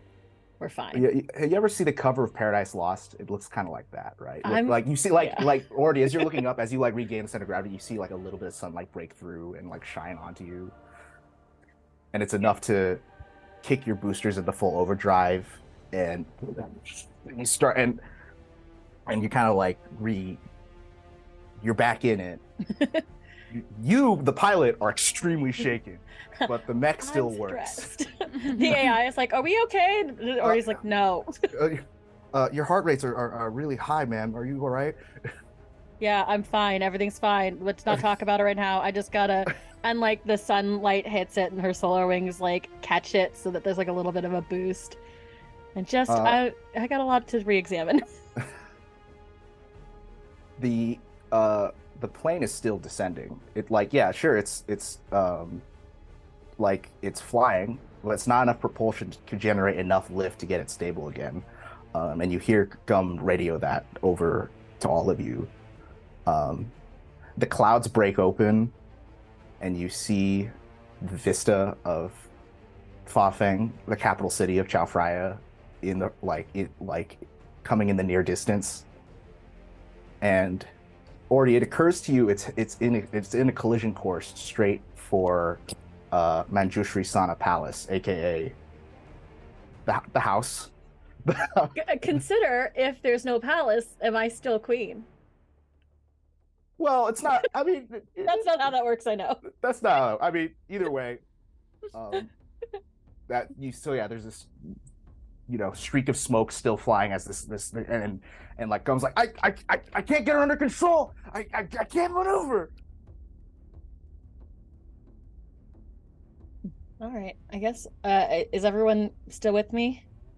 Yeah, question. So now that we are getting closer to the ground, if unplugging myself and then trying to fix whatever needs to be fixed before it goes to the ground, you can try pushing it. Okay. Yeah. All right. So then that will be my aim. I will at this point we're no longer in the upper levels. Yes. So so I think it'll be safe for me to leave my position. I'm going to go towards the rear of the craft and try to maneuver it for as safe a landing as possible. He is a fast. Like, are you like going to the back and like trying to like pull back on it, or are you trying to like slow it down, or are you trying to like push it or like angle it into a different direction? My aim is to well, wait a minute. So I do remember earlier they said that the landing wheels could not come out. Yeah. But I can probably force them open. Yeah. Okay. Yeah. Then I am going to use maneuver to do that, and then I will burn the quirk delicate handling. Yes. Hey. Yeah. You have a very precise control on your mech. Go ahead and roll. You have that check for me. All right. So I'm rolling with the added die from burning your quirk. Yep. So rolling 3d6. That's a 4. Okay. Not. Yeah. So partial success, but not. Did you already burn your spark? Do you want to try your spark? I already burned my spark. Okay. That's a partial success. Very partial. I'll give you 1 point on the clock for that. As Okay. like I'll say that like, yeah, you go through with this idea of trying to manually override the landing gear, right? You get to one and you like tear off the hatch and you just like and you drag it down. And then Sparky kind of like crawls over to the next one, and this one's much more of a struggle. Like it's really jammed in there. It's almost as if like the metal parts have rusted from the rain, or something like that. And so now it's like regardless of how hard Sparky pulls, Sparky's built for speed, not strength. And so you heave and you heave and you heave, and it gets to the point where like you feel like cracking in the joints of Sparky as you try to pull out this wheel and Yeah. All right. I got one wheel down, but I need help with another one if at all possible. Otherwise, they'll be safe, but it'll be rough. It'll be a rough landing. If I can, I'll help. I think if we can just push and pull to slow it. As for the two mechs who have passengers, you're close enough to the ground where you can like fly down, put them on terra firma, and then go back up to see about the plane if that's what you want to do. Yep. Unload them. Okay. Yeah. So both you and Roman and Rupi'a, you basically dive bomb to the ground and you just like gently place them on the grass. Just like stay here. You fly back up to go assist. Okay. So it seems like the crows at this point, now that the storm is broken, you've left the storm, they're gone. They disappear. Because something about the daylight, right? Of being in that where they're like, or do you know that for certain cases it seems like the sunlight makes their influence less profound out here, so they all disperse and they all are back in the ether. So now it's just you, the four of you, and this plane that's careening towards the palace. Okay. How do you want to save this day? All right. Yeah. Okay. I am. So the plane is careening. It's still got one bad engine. callax'an fixed the engine. Okay, so the engine's good, but the like trajectory's still maneuvering bad. is they can't maneuver. The flaps aren't going. Okay, then I'm going to try to use manipulate to try and use my mech to alter the trajectory of the ship. Can I do that? Yeah, you can try pushing it for one direction, or you can like. Yeah, I'm gonna try to push it so that it alters the trajectory. Or you know Or what's at really least, like, cool? yeah. Is if you like stood on top and you like made reins for the ship and then rode it all the way down. That's very anime. Like very. Okay. If that's what Roman would do in this situation. He's not that cool. So he's all about function. I don't know. You could have looked at a chariot and be like, "Wait," and Nah. nah. Okay, fair enough. So what he would end up doing is actually going underneath the plane, the ship itself, and positioning the Archangel under one of its sides to lift it so that it's giving extra lift, and also that would push it enough to try and get it out of the angle of its crash landing. Go ahead and make that check. Does anyone want to assist in this situation, seeing that there are no monsters around? Oh yeah.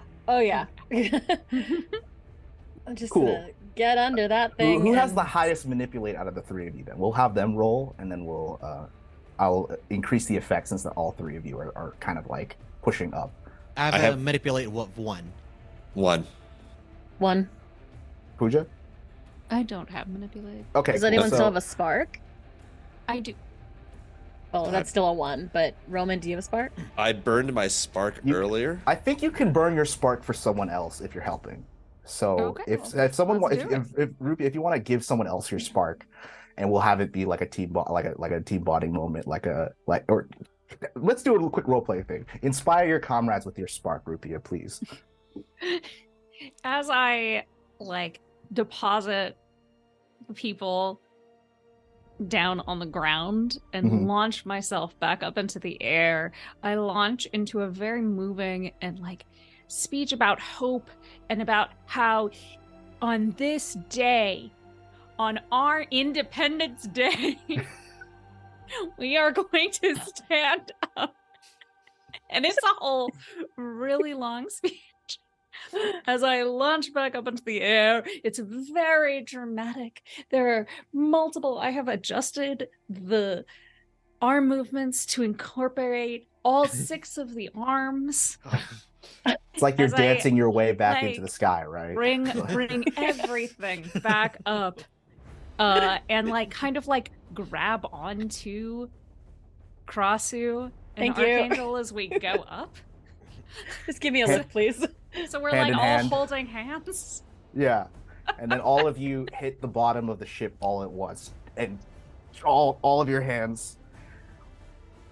And you hear come like in the cockpit. It's like, okay, guys, on the count of 3, push up. I want you firing all your boosters all at once. Okay, ready? 3. We cut down to where the city of Fa Fang itself, as you see the people going to and from the markets and the tuk-tuks driving on the sea, and it's like the whole city stops as they look up and they see this plane, this ship, with a smoke trail behind it, but also this brilliant trail of propulsion from beneath, and these 3 mechs all lifting all at once, with one on the side, just trying to move this plane, just to inch it, just a few, just so it doesn't hit the big dome spire in the middle of the. Just like with every kind of like renewed thrust, it's like, we will not go quietly into the night. We will not vanish without a fight. We are going to live on. We're going to survive. It's the anime frame where it's all 4 of you all shouting "Live!" as like a rallying cry. Go ahead. Who wants to roll this? Oh god. I feel like Pooja should roll it. Yeah, Pooja should roll it. You should roll this. Go ahead, roll 2d6, Pooja. So it's just 2d6? Yep. Yes! Roll 20, a fan of Independence Day. Good Roll 20 loves drama. Wow. Like we cut to where Hope, like where you dropped the Hope, and she's like running after the plane, watching you guys trying to like steer it out of the way, and she's like, "Come on, come on!" Yes, yeah. And you push and you put and just nudge it enough, like, or do you hear on the radio? It's like, This is Fa Fang Tower, flight 1138, or please adjust trajectory. and you shout back, We're fucking adjusting. Just pushing. We're working on it. and then this. I'm gonna give you guys 5 ticks on the safe landing clock. You push, it's just enough to get it out of the way for the main tower, but when it comes down, it's getting really dangerously close to some buildings, so all of you have to like let go all at once, and the ship like hopscotches off one of like the roof halls of the palace and slides in the dirt in the main courtyard behind the palace for like a whole like half mile before finally coming to a stop. You see a bunch of like royal personnel run out and like from like the different palace complexes, and you see several like firefighting airships like come by to spray out the flames. But then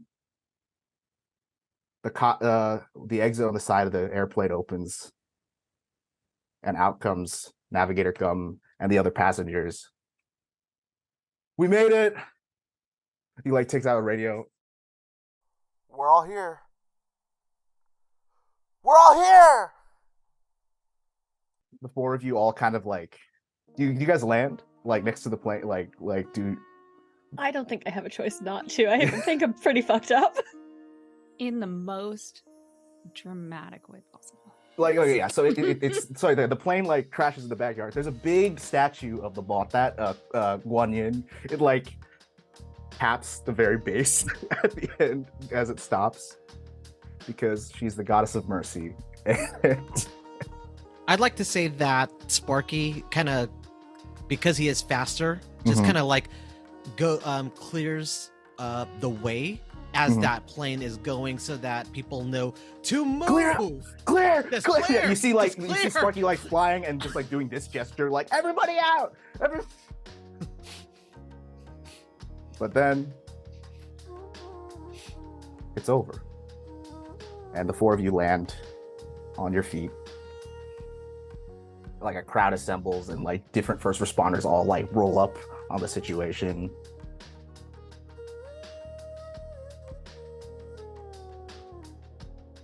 And there's a bit of like, you all kind of like sit back in your cockpits now that you've landed and are just like standing on terra firma.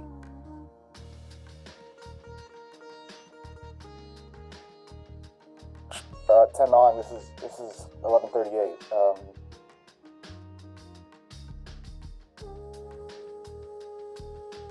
You get. We don't know how to thank you enough.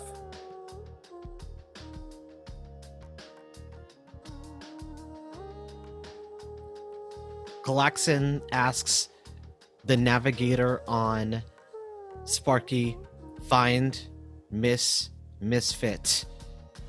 Find location of doggy spa. I think already like the cockpit opens and like slithers out, like falls out of it, just like, you know, when you've had like a really long drive and your legs do not work anymore. Yeah, she just sort of like half falls out of the thing, like everything's fine, we're good. And like as she does, like because she hadn't even properly like taken down, like depowered the kra-su, it also sort of like marionettes down, like whoa. Yeah.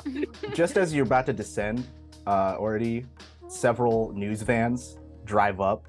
False.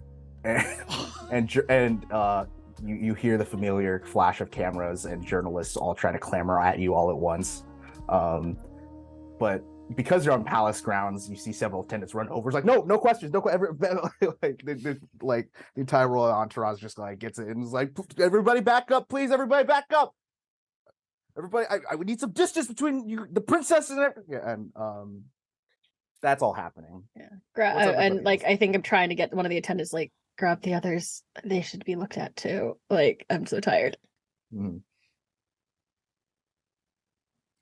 Would it be all right? Are you okay if I kind of do that one-handed vault out of my cockpit and come to like do that arm around so you can like lean on me and we can walk together? Hell yeah. Yeah. I realized I don't know your name. I know your call sign. I don't know your name. It's not important. Yeah, in character, I'm like, I introduce later. Introductions later. Roman's gonna say, "Good job, everyone. Where's my daughter?" and lift off and immediately go back for the people we left on Terraformer because I don't think they're in the same place we are right now. Well, you don't have to do that. Let's say they show up like very immediately. Like they're running also into the palace grounds. Like you see the girls like all running, coach, and the dogs also running with them. Like it's all. Then at that point, Roman has landed the Archangel. The Archangel stands tall. All systems down. Roman hops out of the cockpit and takes the winch cable, whatever, to get down from the entry point. And he looks up at the Archangel, just like old times. Archangel, you think it does like a slight a chin down, but you know it's a nod.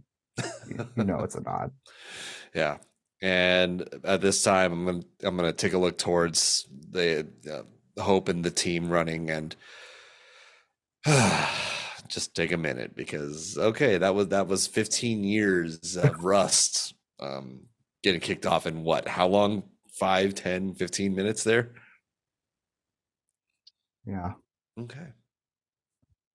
But callax'an, you have a very happy reunion with Miss Misfit. Like you like jump out of the cockpit and you like run at her, and you're like running. She's like running circles around you. She's like, like very like happy to be alive. Yip.